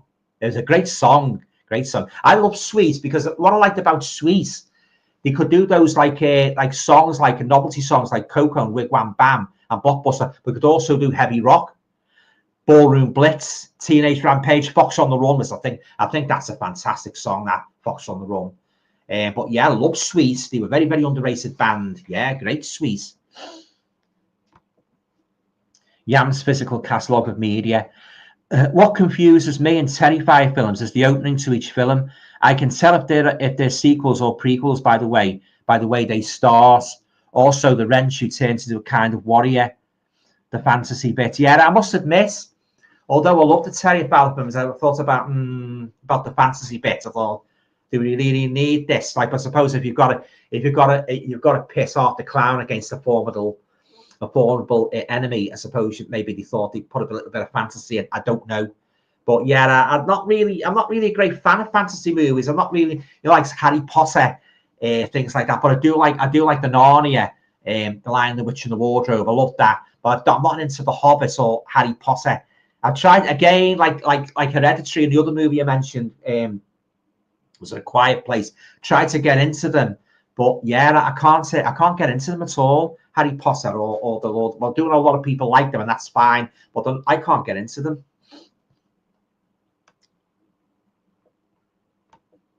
And we've got Christian Bell. You okay, Christian? Hey, Alan, sad news today, fella. Seeing Gene Hackman die. Yeah, very, very sad news. Yeah, I was saying to Pete before, yeah, I couldn't believe it. And he was a great actor, Gene Hackman. He could play any part as well, couldn't he? He could play a villain. He could play a hero, and as I said before, one of his most memorable roles as the villain in Unforgiven. Clint Eastwood's Western. Oh, he's great in that. Yeah, but I know he was called Bill, but I don't know. There was another name. It was a Bad Bill, something like that. Something Bill, but he was great in that. Real vicious in that. He was a great actor, Gene Hackman. Because he was in Superman as well, wasn't he? He played Lex Luthor. Yeah, very, very sad news. Another died as well. This is not related to horror movies. Any of you guys remember a host called Henry Kelly? He used to host Going for Gold in the 1990s of an afternoon. He passed away as well. He was on Game for a Laugh in 1981 with Jeremy Beadle and that Henry Kelly. Yeah, he died and that. He was with Matthew Kelly. They all used to come on and sit in a stool and that. And it was a bit like what's the name Beadle's about? Well, Jeremy Beadle got his own show from that. He sadly passed away a few years ago. But yeah, Henry Kelly, I think was he 78? Yeah, I think he was a 78. Yeah, he used to host Going for Gold, and I used to watch it in the 90s when I used to be off work and that, And Game for a Laugh, first saw him in Game for a Laugh. Yeah, very sad news. Christian Bell, we'll watch The Bees tomorrow, and lovely doing business with you, dude. Oh, no problem, Christian. It was great doing business with you as well. Being up the wall, but me and Mrs. went to see The Monkey. Oh, it's good, fella. Yeah, I'll have to see The Monkey. Yeah, definitely. Yeah, I said before. That short story was fantastic. Yeah, so that definitely on my radar. But I most probably, if I don't rent it out, I must probably get it on Blu-ray. Vampire Jack saying the Paranormal Activity movies are good on the odd numbered ones, bad on the even ones. All right. So as I say, I haven't seen them all. But it's funny, that big box set's very, very tempting. Very, very tempting. Every time I go into HMV, I see it there. I thought, oh, should I get it? Even though I'm not a great fan of found footage movies and that, but I did like the first one. As I say, the ending was creepy. One of the creepiest endings I've ever seen, which she gets up in the middle of the night and goes down the stairs and comes. Oh yeah, it's creepy. That, yeah. Christian Bell. We'll watch The Bees. Oh, yes, sorry, I've read that one. Pardon me. Yeah, I'm saying, oh, don't talk to me about politics. I can't stand it. Especially, oh, God, yeah. Say no more. Say no more. Infuriating. Gothic Rose 82. April Fool's Day has a lot of twists. Do you know what? I saw that was one of the first movies I rented on VHS back in 1986, 87. Don't remember anything about it, so I had to get that. Yeah, April Fool's Day. Yeah, it's on 4K now, isn't it? I definitely have to get that one. Thanks, Gothic Rose. Yeah, I'm saying Scare Campaign. When I watched this, there must have been about 6 twists in it. All right. When I thought something, then it changed. Then I thought something, then it changed again. All right. I like those kind of movies. Yeah, loads of twists, as I say.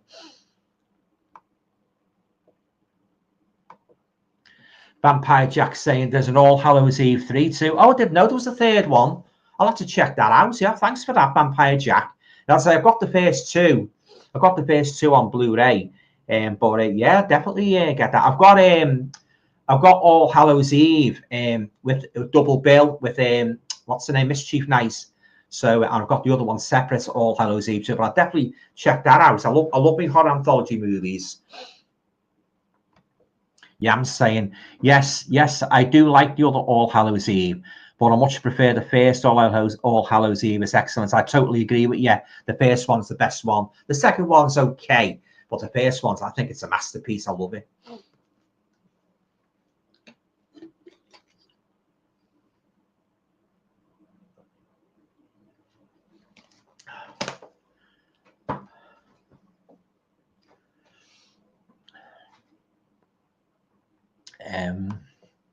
Bear with me, guys. Just get the rest of the comments up here. Vampire Jack's saying, anybody watch the Werewolf TV show? I haven't seen it, but I've seen it advertised a lot. I've never got round to seeing it. Haven't they released the whole series on Blu-ray? I'll have to check that out. And Revel Gale want to say, it's your birthday. Happy birthday. Oh, thank you very much. Thank you very much, Revel Gale. Yeah, I'll try not to think of the number. Ignore Johnny Ball. Think of a number. Remember that? Think of a number. Vampire Jack. Anybody seen the Evil Dead inspired movie with her? No, haven't seen it. Highly recommended for Evil Dead fans. Is that available on Is that available yet on Blu-ray? Do you know, as it is just been released on the pictures? I'll have to check that one out. And we've got Stuart George. Oh, and welcome to the channel, Stuart. Yeah, thanks for stopping by, mate. Nice to see you. To see you nice. Yeah. Just coming in, chat, to wish you a happy birthday, Alan, mate. Oh, thanks very much, Stu. Yeah, and keep up the good work with your channel. I really enjoy it, especially your pickups. Yeah. Oh, thanks very much. Yeah. Cheers, mate. Nice to see you. And we've got Yam again saying, can you think of 2 horrors that go well together as a double bill but aren't related in the same series? E.g. I go with Creep and The Decents. I haven't seen The Decents. Dr. Giggles and the Dentist, Psycho and Hitchcock. Can you think of 2 horrors that go well together as a double bill but aren't related in the same series? Well, I would say the 2 go together. The original Hammer, Dracula from 1958 and The Curse of Frankenstein from 1957. They would go really well as the series not related as a good double bill. I'm trying to think of others as well. Maybe oh God, Friday the 13th with I don't know, maybe Wolf Creek. Yeah, I suppose, like, if you start thinking, there's loads and that, but they're the 2 that immediately sprang to mind that aren't related. The series not related. Dracula and Dracula from 1958 and The Curse of Frankenstein from 1957. They're the 2 movies that got the ball rolling for Hammer in terms of, like, worldwide fame and fortune, being a leading light in the horror cinema. But yeah, I love those movies. I've watched them many times, and I never get tired of them. Christopher Lee. Oh my, what can you say about Lee as Dracula that hasn't been said before? Absolutely brilliant. Nobody can take it. I know I've gone on about him a lot, guys. I've got to say it again, guys. I've just got to pay tribute to the great man. Nobody can play Count Dracula like the late, great Christopher Lee. The only Dracula that terrified me as a youngster. He was tall. He was menacing. He had that sinister look in his eyes. He could be very, very hospitable. Welcome to my house. Next minute, he could turn into a raging demon and a terrifying demon as well. Because whenever the blood went to his eyes and his fangs, I put my hand out. I couldn't watch him. This is when I was about 9 or 10. But now it's nothing to me, of course. I've seen him that many times. but he was the greatest Dracula ever. And every time I put a lead Dracula movie on, I feel as if I'm visiting an old friend, you know, going back to an old friend and that, because I grew up with all them movies, guys. You know, Universal Horror, Hammer, Dracula, Peter Cushing, the best Baron Frankenstein ever, by the way. Also good as Van Helsing, but Christopher Lee's Dracula's, oh yeah, every single one, even the one that's got its faults, the later ones, the Scouser Dracula, where a lot of people made fun of the rubber bats and that. All right, it's got its problems, but nevertheless, you've got to admit, guys, a lot of fun, aren't they? You know, they really are. You know, you look past all that, don't you? You know, they're just great. Lee's fantastic as Dracula. He only has to stand there in the bloody corner and stare at you like that, you know. Oh, God, he's terrifying. Yeah. Who else? The only one that's come close, I think, to Christopher Lee as Count Dracula. And we're going away from the Dracula name now. Count Yorga. Any of you guys seen Count Yorga with Rob? I know Pete's got the Count Yorga movies on Blu-ray, but any of you guys seen the Count Yorga, the two Count Yorga movies? He's the closest to Lee as Dracula. Robert Quarry, he's got the same kind of like physical appearance and that, dark and sinister and that, you know, piercing eyes. He would have made a great Dracula in Robert Quarry. But yeah, going back to Lee, nobody can take him off. I'd still say to this day, I don't think anybody ever will take. You know, he was the devil personified. Christopher Lee was nasty, he was mean, but at the same time, he had that regal look about him with his cloak and that, you know, and he had no mercy. He was powerful, he was strong, you know, and it did take somebody like Peter Cushing, Van Helsing, to know his weaknesses and that. So he had like a formidable enemy, didn't he, in Van Helsing and that. He didn't meet up with him in every Dracula movie. If you're a Dracula scholar like me, you'll know. He only appeared in Cushing only appeared as Van Helsing in Dracula, the first one. Then he appeared again in The Bride of Dracula, which did not have Christopher Lee in. It had it was a David Peel, so Baron Meinster. It was okay, but it was like Lee was conspicuous by his absence, guys, in my opinion. He popped up again, Van Helsing, in the modern day. It was like a descendant in Dracula AD 1972, Peter Cushing, and the Satanic Rites of Dracula, again, a descendant of Abraham Van Helsing, yeah. But, oh, yeah, you can't beat the lead Dracula films. And as I say the same thing for Cushing playing Baron Frankenstein. Granted, some of the movies didn't have that bit of continuity from the previous movie. Like, for instance, like the Scouser Dracula, if you remember, if you're familiar with Dracula, the Dracula Lee films, you will remember that started off where Lee was back in Transylvania, his coffin, and his castle was getting trashed by all the villagers with the torches and that. And because at the end of Taste of Blood of Dracula, he dies, doesn't he, in the church in London, in Britain, you know, at this old church and that's sort of like the consecrated, and you get the hero going in and making it like, you know, consecrating it again and that. He falls off the thing, doesn't he? And he lands on this altar and he just fades away to dust, as he usually does in his films. But then the Scars of Dracula, he's back in Transylvania, so you can forget that break of continuity and just enjoy the movies for what they are. But yeah, a lovely Lee as Dracula. No, one of the greatest, Dracula actors ever. Indeed, a very, very versatile actor as well, because he could play any role, couldn't he?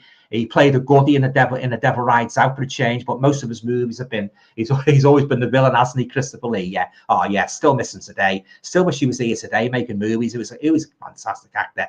Same with Peter Cushing as well. Yeah. Oh, fantastic. Boris Karloff as well, another big favourite of mine. Right, let's get back to the comments.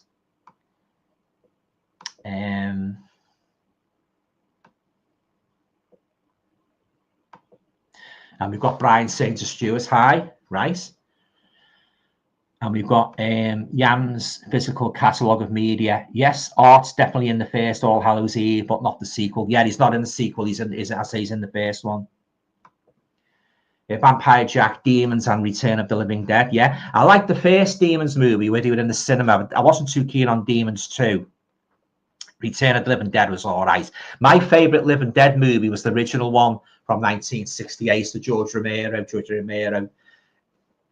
Yeah, as I say, when it started off in the cemetery, they're coming to get you, Barbara. I love that. I love that movie. Very sad twist ending as well. The Grey Man's referring to Hackman's role in the Unforgiven movies when he's saying, was it Butcher Bill? It could have been Butcher Bill. Yeah. Could have been. I know it was Bill. The grey man saying, yeah, I remember Henry Kelly. Yeah, yeah. He was a good announcer. He was good in a game for a laugh and going for gold. Yeah, yeah. Yam's physical catalogue of media. And yes, I have the Cabinets of Dr. Caligari from Eureka. Yeah, it's a German expressionism film, very clever. Yeah, actually, especially for its time, with beautiful set pieces, all created by hand, similar to Wizard of Oz. Yeah, it's a great movie, The Cabinets of Dr. Caligari. And if you're a horror fan and you haven't got it in collection, well, there's a serious gap in your collection if you haven't got that. Highly recommend you pick it up. It's great. It's one of the pioneers of a horror cinema. That.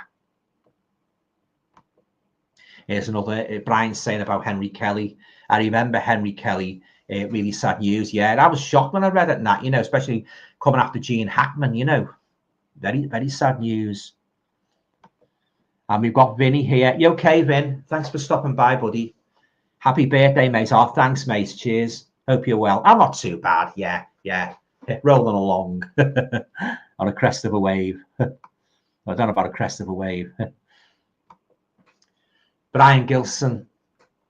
I will always remember Gene Hackman as Lex Luthor, yeah? Watching Superman growing up in the 90s and 80s, yeah? Yeah, definitely. He's a great actor, Gene Hackman. Absolute legend of cinema. And we've got Yam's physical catalogue of media again saying, also, Artie's a demon. Yeah, he is a kind of demon, Art the Clown. I prefer him to be human, but total psychopath. I think Art would be better as a human, but just a bit crazy. But doesn't feel faint with him being crazy. I'd prefer that. Yeah, I suppose you could. Yeah, I suppose you could sort of like interpret him in a number of ways, couldn't you? You could regard him as a demon, which I'm sure he was intended to be a demon right from the start. Or you could label him. You could take away all the supernatural aspect and just have him as a madman in a clown suit and that. Yeah. Yeah, I'm saying Gene Hackman. It's suspicious. Yeah. Because he died, his wife dies, and his poor, beautiful dog died on the same day. It is very suspicious, yeah. They most probably get to the bottom of it, won't they? The further they investigate it and that. We'll just have to see how that pans out. But yeah, I agree. It was very, very suspicious, the circumstances surrounding his death.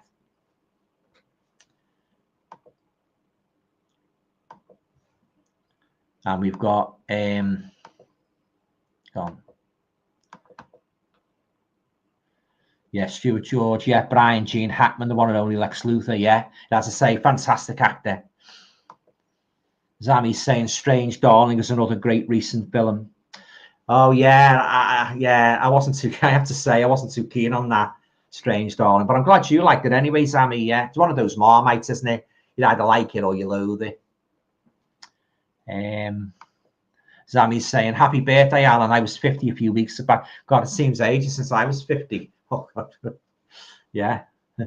Thanks for the birthday wishes anyway. Brian saying, Stuart, I totally agree with you. The best one, right? Stuart saying, do you remember the 70s Stepford Wives with Catherine Ross? Would love a UK special edition Blu-ray. Do you know what, Stu? I only had that a couple of weeks ago on DVD. And to be honest with you, I couldn't get into it. I don't know what it was. I don't know if it was the plot or the characters or slow. It was slow. I couldn't get into it at all. I've read the novel as well by I-11. And even I thought that was a bit slow. But I'm glad you enjoyed it anyway. Yeah, but yeah, I couldn't get into it at all, unfortunately. And I do like Catherine Ross as well. Yeah, I'd say the movie I like there in Stu.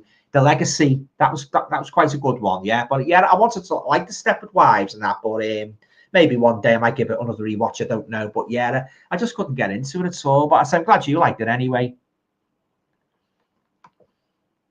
And we've got Mr. Jamie Powell here. Okay, Jamie, thanks for stopping by, buddy. Happy birthday to you. Happy birthday to you. Happy birthday, dear Alan. Happy birthday to you. Hope you had a great day, mate. Well, it's actually on Saturday, Jamie, yeah. But yeah, so yeah, it's take it step by step and that, I'm trying not to think of the number. Yeah, but cheers, mate. Yeah, thanks for the birthday wish. It's nice to have you along. Yeah, hope you've had a nice day. Have you been, been around the shops? I hope you managed to pick up some bargains. And we've got Yam again saying, The Descent is an English horror film where they go down the mines and there's creatures. Oh yeah, I've got that. I've got part 2 as well. I do prefer part 1 though. Yeah, there's Creatures Down in the Mines. Yeah, there's also a sequel, but I much prefer the first one. I prefer the first one. Yeah, it is dark in places, isn't it? It's quite dark. Yeah, but yeah, I do like the Descent. But the second one's all right. But the first one, it's yeah, the first one is my preference. And Yam again saying, and Creep is another English horror film. Yeah, set in the London Underground. Yeah, a lot of people get confused, don't they, with Creep, the two Creeps, the one where he gets the video photographer to film him and that, you know, before he dies and that. And then you've got that one, what you just said about where they're down in the underground. I like both of them. Yeah, I like both of them. I love a Blu-ray of I love a Blu-ray of that one where they're in the London Underground. I've got the special edition of Creep, the one where he has the fella to his house filming him. I've got that. But I'd like the Blu-ray. I'd like them to release a Blu-ray of that one, yeah. Never know, they might do one day, mightn't they? And we've got the Grey Man, and he's saying, talking of recent deaths, the Hammer horror guy, where he's a vampire hunter, died. Was it Kronos or something like that? I think it was the guy who took off Captain Kronos, vampire hunter. I can't remember his name, but yeah, I think you're right. I think it was him. That blonde guy who took, yeah, I think I'm almost certain it was him, Captain Kronos. Any of you guys can clarify that? I'm sure it was him, the main fella that took off Captain Kronos.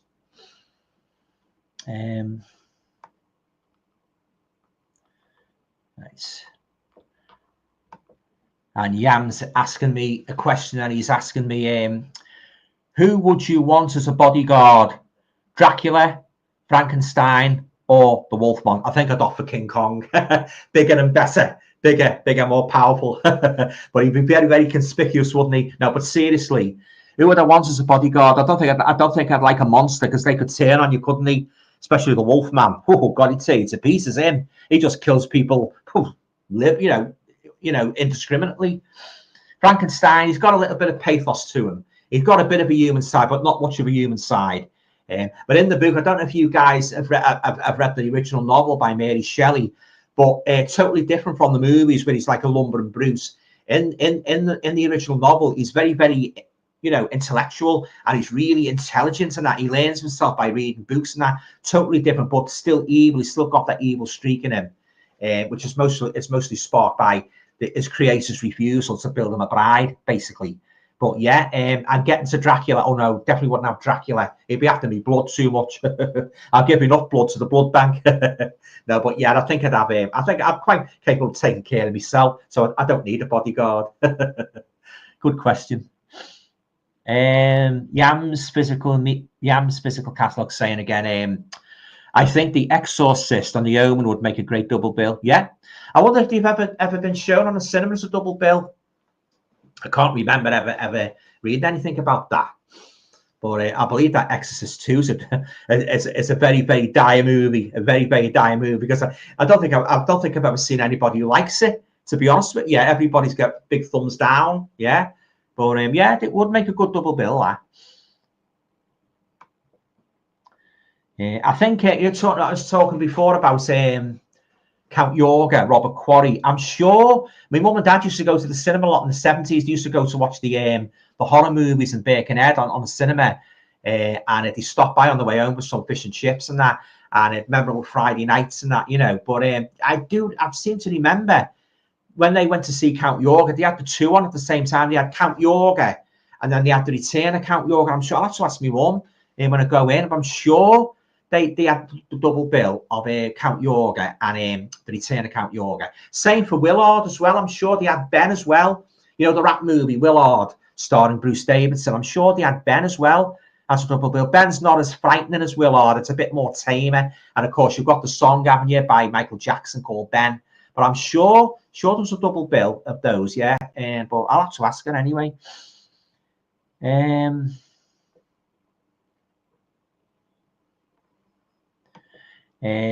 on. Vinny's saying, growing up in the 1970s and the 1980s, that was my horror movie, like The Omen, The Shining, and The Thing. The Shining's are great. The Shining's an absolute masterpiece of horror cinema. I love The Shining, and Jack Nicholson's portrayal about that. Jack Torrance, like the way he went mad, fantastic, yeah. The Omen, yet again, The Omen. Love all the Omen movies. As I said before, I love all the Omen movies. I'm not a big fan of The Thing. That's the odd one there, the odd one out there. I'm not a big fan of that, The Thing. Yam's physical catalogue of media. I totally agree. Cabinet of Dr. Caligari is a must for any film fan, and indeed it is. Yeah, definitely. And we've got The Grey Man. Seems it was Little Bill. I think that's it. Little Bill that was in Unforgiven. Yeah, the adversary of Eastwood's character. Doesn't sound right, but yeah, Little Bill. That's it. You're right. If Google says so, it must be right. Yeah, Little Bill. Yam's saying it's quite strange that we share the same birthday, March the 1st. Yes, St. David's Day. Well, probably twins, brother. I'm gonna have to say I've got a distinctive mark that differentiates me from you. I'm not going to look in any rude places though. And the Grey Man's saying Gene Hackman's daughter thinks it might be carbon monoxide leak. Yeah, possible. Yeah, it could have been, couldn't it? Yeah, I suppose they're still investigating it, aren't they? And once they find out the definiteness, it'll be all over the news, won't it? But yeah, real shock that. Yeah, I'm saying Gene Hackman is an excellent actor, yeah. Though, especially playing a bad guy, yeah. One of the best baddie actors ever, yeah. Wasn't he in Day of the Jackal? I've never really seen that movie right through. I'm sure he was in Day of the Jackal.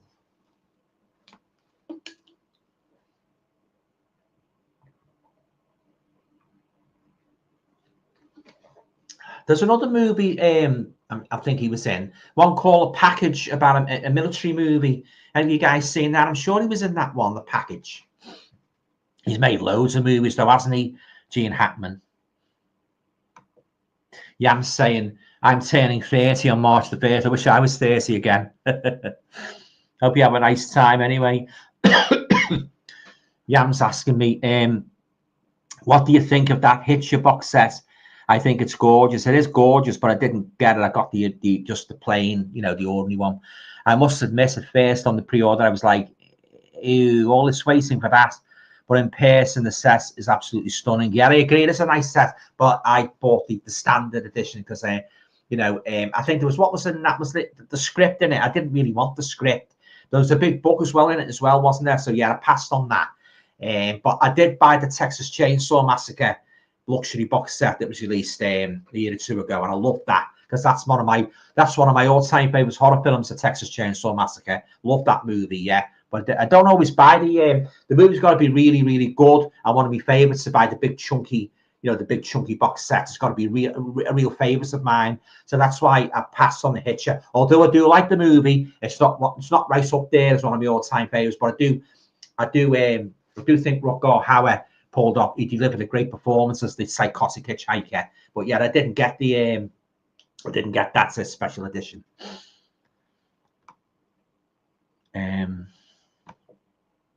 Stuart's saying, I just bought The Night Stalker from 1972. I think it might have been a TV miniseries, and that's a great one. That's Stu, The Night Stalker. Yeah, have you seen it, Alan, mate? Yeah, I think I've got it in my collection. Yeah, it's about a vampire and that. Yeah, they actually made a series of the character as well, a TV series, which wasn't as good as the movies. They made two Night Stalker movies with that character in, that newspaper reporter. But that's a great one. That with the vampire, that's my favourite one. So yeah, you're in for a treat. Stu, but yeah, you're right. They did make a mini series in the States. I had the series actually, but I didn't like it because a lot of the stories were a bit slow and they were a little bit corny. But I do like that's the best one, that first one, the very first one. So you'll enjoy that one.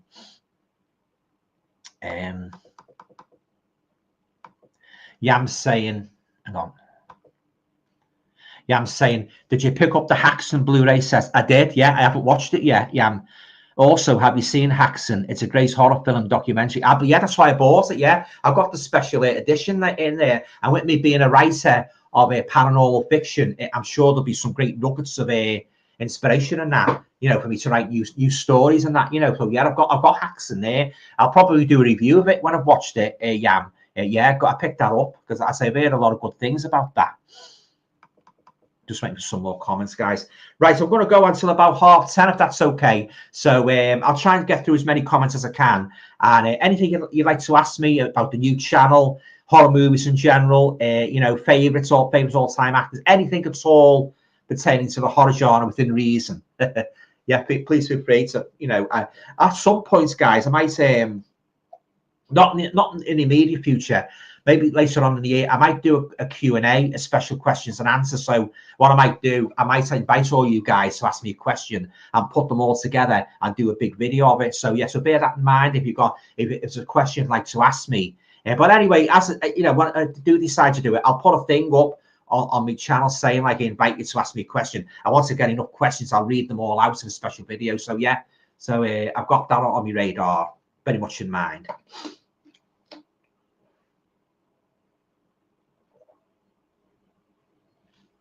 I tell you guys, I was watching YouTube, flicking through some YouTube videos last night, and there's a guy there. He's very good. He's a Scotch guy. Is it Man vs. Film? I think it's Man vs. Film, and he's great. He's got a great channel. He's got a big collection. Some of you might subscribe to him. I don't know, but he's great. He's a Scotch guy, and he talks about horror films and really goes into detail. And he mentioned this one. He had was it three movies that had been on TV. He had The Owl Service, and he had another one, and then he had this other one about this ghost girl called Lucy. Lucy, is it Lucy? Oh, I forget the title of it. But something to do with it. This little girl moves to the countryside, and this big house in the countryside from town, and this ghost girl appears in the mirror, and it said it starts off. It starts off like a kid's story. It goes down a very, very dark path like The Owl Service, and I tried to get it. I tried to pick it up last night on eBay. Very, very expensive, you know. Yeah, well, not Lucy Comes to Stay, something Lucy. I always forget the title of it. Yeah, but I'll have to keep that on my radar, see if there's a cheap version comes out at some point. But it looks really good. Yeah, it goes down a very. It's got a twist at the end. We all love our twists, don't we? Yeah. So it's got Lucy in the title anyway. It's about this girl from the Victorian times, and she's a ghost girl, and she appears in this mirror to this girl that's moved into the house with her parents and that from town, you know. But it looks really good the way he described it and that, you know. Yeah, Man vs. Film. It's a great channel. Yeah, he talks about all the you know, all the new releases and that. He's got a great collection. Yeah, fantastic. He's one of the best YouTubers, I think. Man vs. Film. Yam's physical catalogue of media. Creep does have a Blu-ray release, Alan. Oh, right. The London Underground horror. I have. Did you get that? Is that the? Did you get that in Britain, or did you get it on one of the foreign sites? Because I can't get a Blu-ray of the Underground one, a Creep.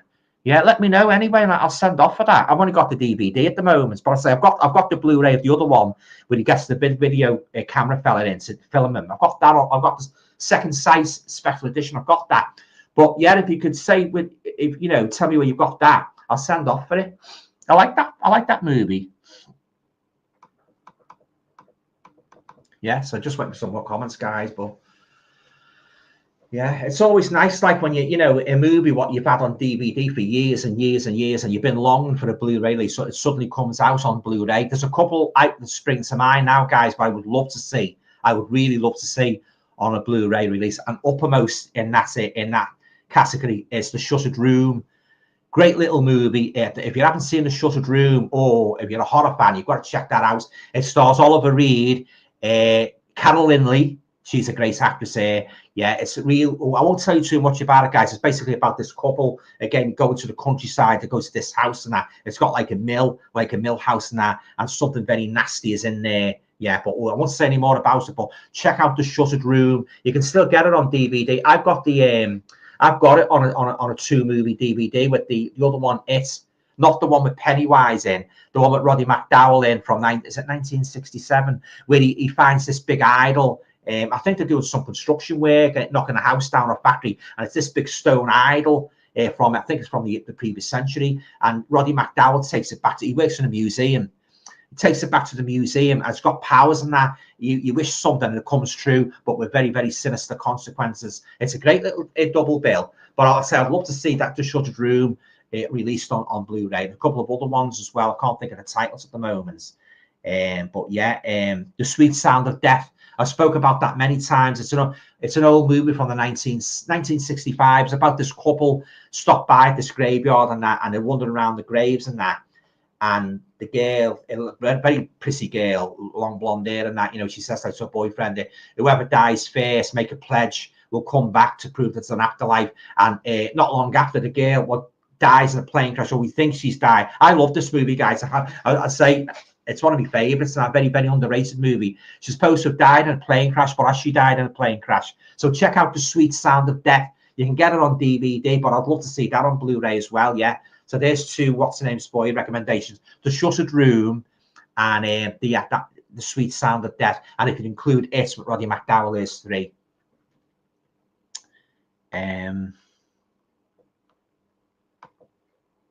Brian's saying Man versus Film. Yeah, it's a good movie review channel. Yeah, he's good, isn't he? Good, Brian. Yeah, he's a good YouTuber.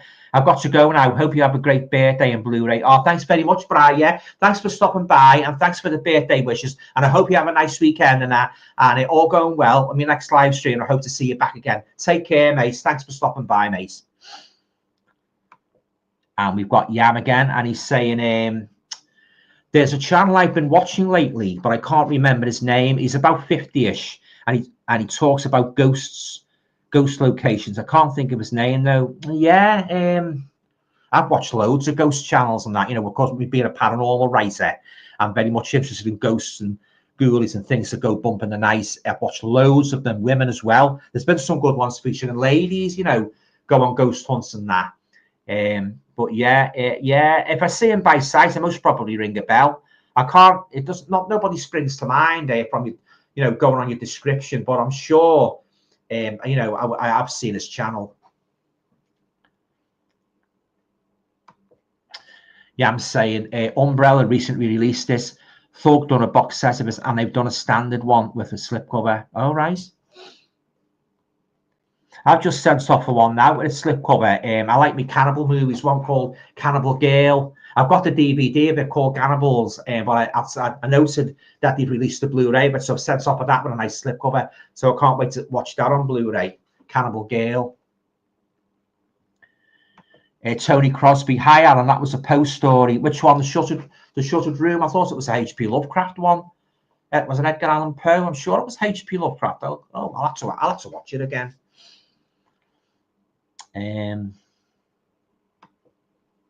Yam's Physical Catalogue of Media. They've done Not Thug, Bloody Autocorrect, right?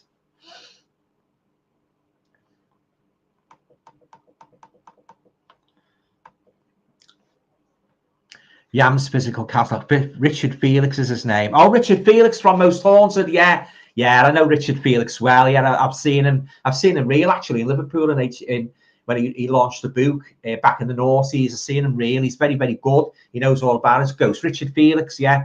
I've got his book, Haunted Merseyside, All Haunted Places on Merseyside. I know Richard Felix, yeah. Seen him many, many times. Yam's Physical Catalogue of Media.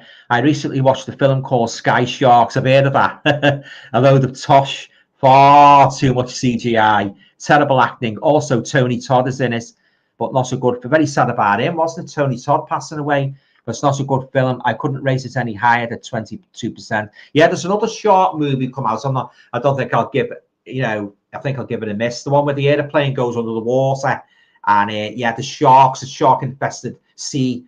The plane's right at the seabed, and from what I've watched a few people review that, and I think that's not for me. No, I'm not watching that one.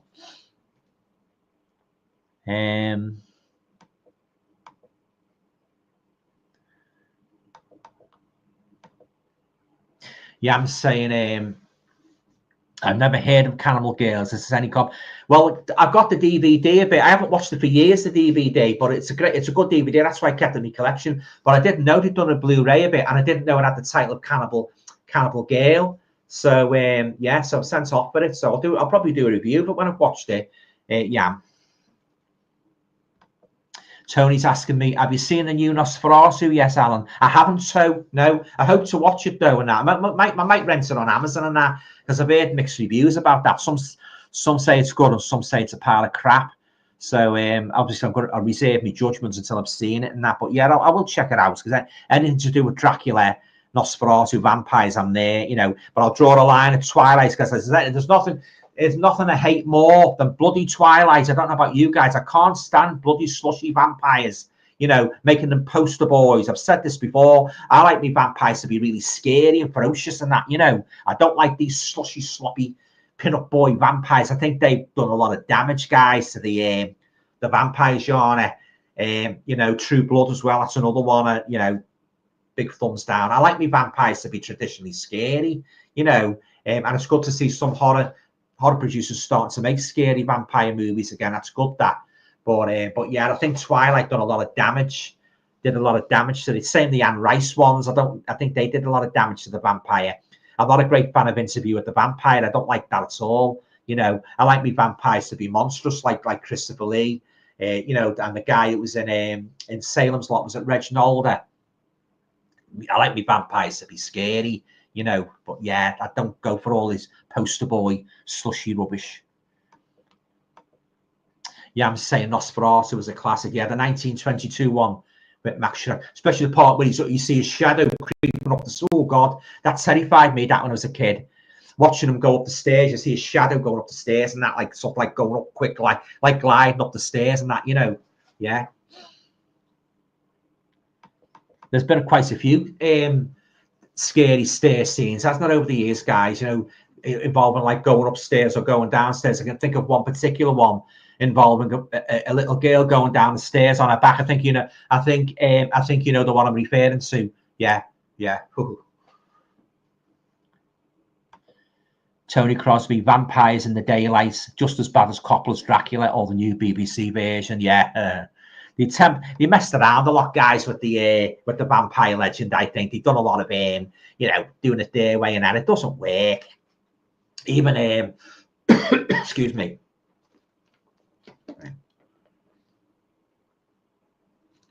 Even the Frankenstein, guys, some of the modern reimaginings of Frankenstein have been a bit, you know, give them big thumbs down.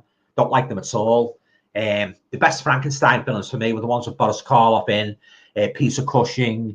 Reanimator is quite similar to Frankenstein. Have any of you guys seen any of the Reanimator movies with Jeffrey Combs? He's quite close to Frankenstein. He's a mad doctor. It doesn't stop at nothing to sort of like, you know, pursue his medical. He's obsessed with medical experiments and that, and life and that, you know, tampering with life and death, which should be left to God, really, when all is said and done. But yeah, they were the best mad scientist movies, in my opinion. Yam's asking me an interesting question here. He's asking me now, if you could direct the film right now on the spot, what's the first kind of horror story you'd come up with? Excuse me, for the film. Well, I'd say the ones I've written. No, I'm only joking. Yeah, I've written quite a few as well in my 2 volumes of horror stories, but I don't want to be a shameless plugger. I'm going to save all that for my other channel, the Alan Toner Horror Writer channel. There'll be a lot of shameless plugs on that, as well as other videos, you know, relating to other aspects of the horror genre. But getting back to your question, if I could direct a film right now on the spot, what's the first kind of horror story you'd come up with for the film? I would say maybe an everyday life one, maybe involving a creepy house, a creepy shop, or it's anywhere it's got a ghost in, you know. Yeah, definitely. I'd love to make a little film one day, you know, shoot it like on my mobile phone and that, you know, so that's on my radar as well. I don't know how I'd do it. I don't really know what kind. At the moment, I haven't really got a solid idea to start filming. But there's 1 or 2 like vague ideas. I'm sort of like they might solidify and fall into place. And once I've got what I think is a coherent plot, you know, I do one of those short little horror movies. Yeah, so watch this space. Yeah, but yeah, most probably something involving a ghost, maybe, you know, something like that, and of course a horror writer. Yams is saying, I love shadows and horror. Yeah, especially when you're further away from shadows that make the shadows bigger to make our mind thinking they're giants. Yeah, exactly. Yeah, it all comes down to what's doesn't it, substance and that, you know, and style. You know, Val Lewton was very good. You know, the director Val Lewton, he was very good at generating like weird shadowy images and that. You know, have any of you guys seen Shadow of the Cast? That's a great one. That, and the Cat People. That's a good one. The Cat People. Val Lewton, yeah, he was great, Val Lewton. Yam's physical catalogue saying, I even creep myself out sometimes when I notice my shadow when I'm far away from the wall. For example, when the shadow gets bigger and bigger, do me, it's a mind trick, creeps me out. Yeah. Talking of shadows, there was a very, very eerie story. Are any of you guys familiar with Rod Serling's Night Gallery that was shown in the early 1970s? A very, very weird, creepy story in that, involving an old woman. I think she dies in the house or something, and a shadow's still on the wall. You can't get rid of a shadow. And it's really eerie, guys. You want to watch Night Gallery, check out the Night Gallery series. I've got it on Blu-ray. And you always remember the shadow on the wall. You can't get rid of it at all, as if she's still alive. And it's great. It's a great one, that. So check that out if you've got the night, you get the Night Gallery series. Check that out. Check that out. It's a great series, that. Bit like a Creep Show, anthology series. Tony Crosby's asking me, have you seen Ghost Story starring Fred Astaire? The old guy's haunted by a woman they knew, made it out. I have, and I've read the novel. I'm not a fan. I'm just not a fan. It's another one of those movies, Toe, that I've watched a few times. I just can't develop a liking for it. Like I said before, like Hereditary, like A Quiet Place. I just can't get into it. It's all like The Thing. I've watched it, and I just can't, develop any love for it. You do get movies like that, guys. There must be some movies that what you've tried to get into and watch numerous times, and you can't, you just don't like them. I know some people, Rosemary's Baby, they've watched it a few times, said they don't like it. I love it. I think it's a horror classic. All right, it's a slow burner, but I think it's a great movie, Rosemary's Baby. The apartments and a slimy husband and that, and the people knocking on the door with the gifts and that. Oh, it's really creepy. I love Rosemary's Baby. Yeah, but it's this is it. You see, one man's meat is another man's poison. But yeah, Peter Straub wrote the novel A Ghost Story, didn't he? Couldn't get into the novel, couldn't get into the movie. It looks so good as well. But yeah, it's not one I like, so unfortunately. Yam's asking me, are there any actors or actresses these days that you'd like in the film, or would you prefer unknown actors? Because a lot of times unknown actors are better choosers than famous names. I know there's a lot of unknown actors that deliver the better performances than the top names. I'll tell you that Eric Roberts, he is quite famous, but I think he's underrated. He's quite good. Eric Roberts, he's good in those movies where he's like a murderous doctor. Don't know if you've seen him. He's made about 5 of them now. He's very, very good. Yeah. Yeah, but you're right there. There's a lot of unknown actors that are better than the big names. I mean, a lot of these like big names, some of them mumble the lines. You can't hear what the bloody hell are saying. You'd have to turn the telly up and that, And so, what did he say? What did she say? That's a Chief Hatred, guys, with me. In a lot of these modern movies, the mumble and like, oh my God, what the bloody hell is he on about? They would, in the old days of Hollywood, I'm sure if they did an audition and they gave them a script to read and they start from, they say off, you're mumbling your lines, but now they don't seem to care, do they? These modern directors, well, most of them don't. They just have anybody on in these films and that, and it's I don't like mumbling. These actors don't mumble and that, and they come out with stupid things as well. What you think? What the hell did he say that for? It's supposed to be a horror movie. They try to inject some corny comedy in. I don't like that either. But yeah, are there any actors actually that you'd like in the film, or would you prefer unknown? Well, most of my famous actors and actresses are dead, unfortunately. And the ones that are still alive are getting on now. But yeah, it's I suppose it's like apples and oranges, really, isn't it? Cy Robson, it's not Ford Coppola who comes up with Vampires in the Daylight that comes directly from Bram Stoker's novel itself. Ford Coppola was just being loyal to the novel. All right. I wasn't a big fan of that Dracula Gary Oldman one. It's one of the most hated Dracula movies. I hated it. Yam's physical catalogue. I've never seen Night Gallery. Oh, you don't know what you're missing. It is a series I've wanted to give a watch, though only heard of it a few years ago. I've got the Night Gallery guidebook as well. Great, fantastic. I love when I get a horror series, guys. I love to if there's a big chunky guidebook to it, breaking down all the episodes and that, and really giving you a lot of good anecdotes. I buy it. I did it with the Hitchcock ones, I've got the Halloween movies as well. I've got a nice chunky book about them. But yeah, and a Night Gallery, as I say, tells you all about the making of the show. I've got one for the Twilight Zone as well.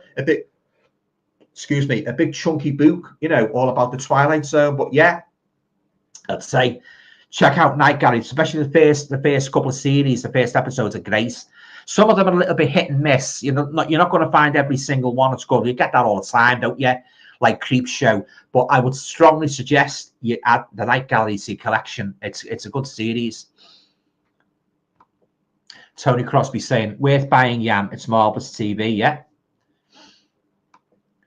Yam saying, I'm hoping to watch The Fury with Kirk Douglas soon. Saw that years ago, but I don't remember too much about it, Yam. I believe it's a horror. I love Kirk Douglas, yeah, legend. One of my favourite actors, and Kirk Douglas in a horror, I'm in, yeah. Yeah, I might revisit The Fury. As I say, it's years since I watched it, you know. I tell you what, I wasn't too keen. I think it was made around about that era. It was at the late 70s. The Scanners movies. Not fussy on them at all. Don't like them at all. No. Hang on a minute. Yeah.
Right, so we've got just under 5 minutes, guys. So I'll try and get through as many comments as I can. Ask me anything as well. And as I say, I'll try and get through as many before I close at 10:30. I really enjoyed it. Thanks very much for turning up. It's been a good night.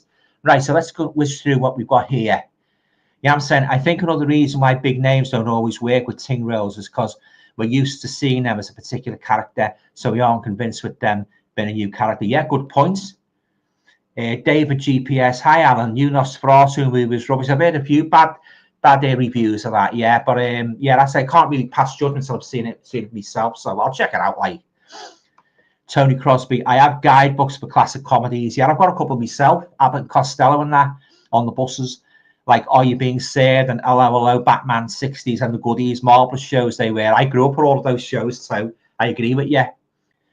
Yam's physical catalogue of media. When I watch a film, if I like the film, I'll research it to find out more information on behind the scenes, etc., to get more backstory. I like doing that. I like learning about a movie. It's a trait I've always had. You know, it's been part of my nature. When I used to watch even when I started off as a kid, watching the old Universals, I'd buy the famous Monsters of Filmland, and I'd love turning the pages, you know, reading about all my famous horror stars and that, sitting in the chair getting the makeup on by Jack Pierce.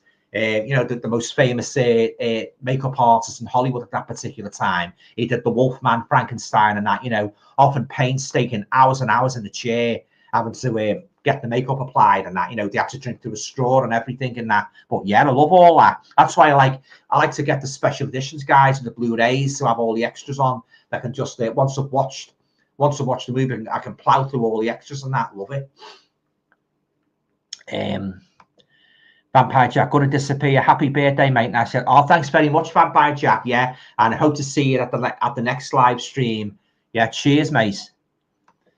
David GPS, Alan, what's the next horror DVD you will watch? Well, I'm going to watch that on as I said before, on Amazon Prime. I think The Haunted Grandfather Clock. But as regards DVDs, I must probably watch that one, Behind Her Eyes, that I've read the novel of. It came today, so once I've finished the novel, I'll watch that one, Behind Her Eyes. It's a good psychological thriller. Highly recommend the novel anyway. So if the series turns out to be as good as the novel, it's staying in my collection. Tony Crosby, even the commentaries are fun. Yeah, they are, especially the ones with Christopher Lee on, the Hammer ones and that. Great, fantastic. I love the commentaries. Jonathan Rigby does some good commentaries as well. He's great. He's a great scholar of British horror, Jonathan Rigby. I've got his books, you know, the Gothic, American Gothic, Euro Gothic, highly recommended. He's great, Jonathan Rigby. Yam's physical catalogue of media. Have you seen the film Hitchcock? Yeah, seen it a few years ago. It's a bio. Is that the one Anthony Hopkins in? It's a biopic of what went on behind the scenes of Psycho. Watching Psycho, then watching that straight after is an excellent double bill. Yeah. Don't remember too much about it because it's a few years, but I have seen it. I tell you what's another good one while we're on that subject of Hitchcock and his filmmaking. The Girl, it tells you all about Tippi Hedren. What she went through when she was making The Birds and that. The Girl. It was on the telly a couple of years ago, and I enjoyed it that much. I got the DVD. So if you haven't got The Girl, get The Girl. It's great. And the girl who plays Tippi Hedren, the resemblance is striking. It really is. So yeah, I highly recommend The Girl. It's great. All about the birds. Yeah, Tony Crosby, happy birthday. Oh, thanks very much, Tone. Cheers, mate. Right. Okay, then, guys. The comments looks as if they've dried up now. Oh, there's one more here. One or two more. I'll try and get through these and I'll close it. Sammy Adams, what horror authors do you enjoy? Easy. Favourite horror authors, James Herbert, the late great James Herbert. I like Stephen King. I like more of his earlier work when he wrote the really horrific books like Salem's Lot and Pet Sematary. I like Ramsey Campbell. I like Clive Barker. I like Richard Matheson. I like Ellen Datlow. That she hasn't really written. Don't think she's written any full-length novels. She puts a lot of horror story anthologies together. Ellen Datlow. If you haven't read any of her anthologies, check her out. Yeah. Who else do I like? Shirley Jackson, who wrote The Haunting of Hill House. Yeah. But James Herbert's my number one. He's fantastic. I like Graham Masterson as well. He wrote The Manitou. His books are very gory. He writes a lot of stories pertaining to local old folklore, creatures from folklore. So if you haven't read Graham Masterson, I strongly recommend him. I'll just read one or two more out, guys, and I'll close for the night. Yeah, I'm saying, but lately I find myself watching more and more short horror films on YouTube. They're great, aren't they, those short horror films? Yeah. I love them. 2-minute shorts, some are excellent, better than feature length stuff. They are, I agree, they're scary. Yeah, I watched one a couple of weeks ago as a girl on a railway platform, and this girl's across and she's smiling at it. I thought to myself, is this the original Smile movie? But I don't think it was. I think it was another one. But yeah, they're really creepy, yeah. I love a good commentary, yeah, me too. Tony Crosby, Ronald Chetwynd Hayes, he's another favourite of mine, Art Chetwynd Hayes. A lot of his stories were adapted for the Amicus anthologies, weren't they? Oh yeah, mustn't forget Art Chetwynd Hayes. He's great. I've got a couple of his books. I've got the biography of him written by Stephen Jones. He's another good, what's the name? It puts anthologies together like Ellen Datlow, Stephen Jones. So check out his. He does the year's best horror. He's good, Stephen Jones. But yeah, Ronald Chetwynd Hayes, he's great. Him. And finally, last comments. Kim Newman doing commentary is a real treat to listen to. Yeah, Kim Newman knows his stuff, doesn't he? Yeah, he wrote the Anno Dracula series as well, didn't he? Yeah. Okay then, guys, I'm going to wind it down now because it's just gone 10:30. So thanks again. Thanks again for coming. I've really enjoyed it. Yeah, and I'll try to enjoy my birthday. I'm not going to say how old I am, but I hope I can get some good. Go out shopping at the weekend and pick up some good Blu-rays I can talk about and that. Maybe just in time to make me pickups for February. And in regards to me, last couple of words about my new channel. It's basically me talking about all things horror literature. So I'm going to be doing horror book reviews. I'm going to be talking about horror authors. I'm going to be talking about authors that inspired me as a writer. I'm going to be talking about, I mustn't forget, my own books and my own works as a writer, some writing tips as well. If you want to write a horror story, I've got plenty of tips I can give you. Going to be all that on my new channel. So it's if you haven't seen it, just go along to Alan Toner, horror writer on YouTube. I've just put a few videos up at the time being. I think there's about 7 or 8, but I'm going to expand on that obviously in that. So yes, I'm really excited. So I've got this chat. Alan Scouser is going to be primarily about horror movies, and I'm going to be talking about horror literature on Alan Toner, horror writer. Okay then, guys, that's it. I'm going to go now. I'm going to get my supper. Okay, thanks for turning up. I hope you all have a nice weekend. Thanks very much for the birthday wishes. Take care of yourselves, and God willing, I shall be back again very, very soon with another Thursday night live stream. Take care. Bye.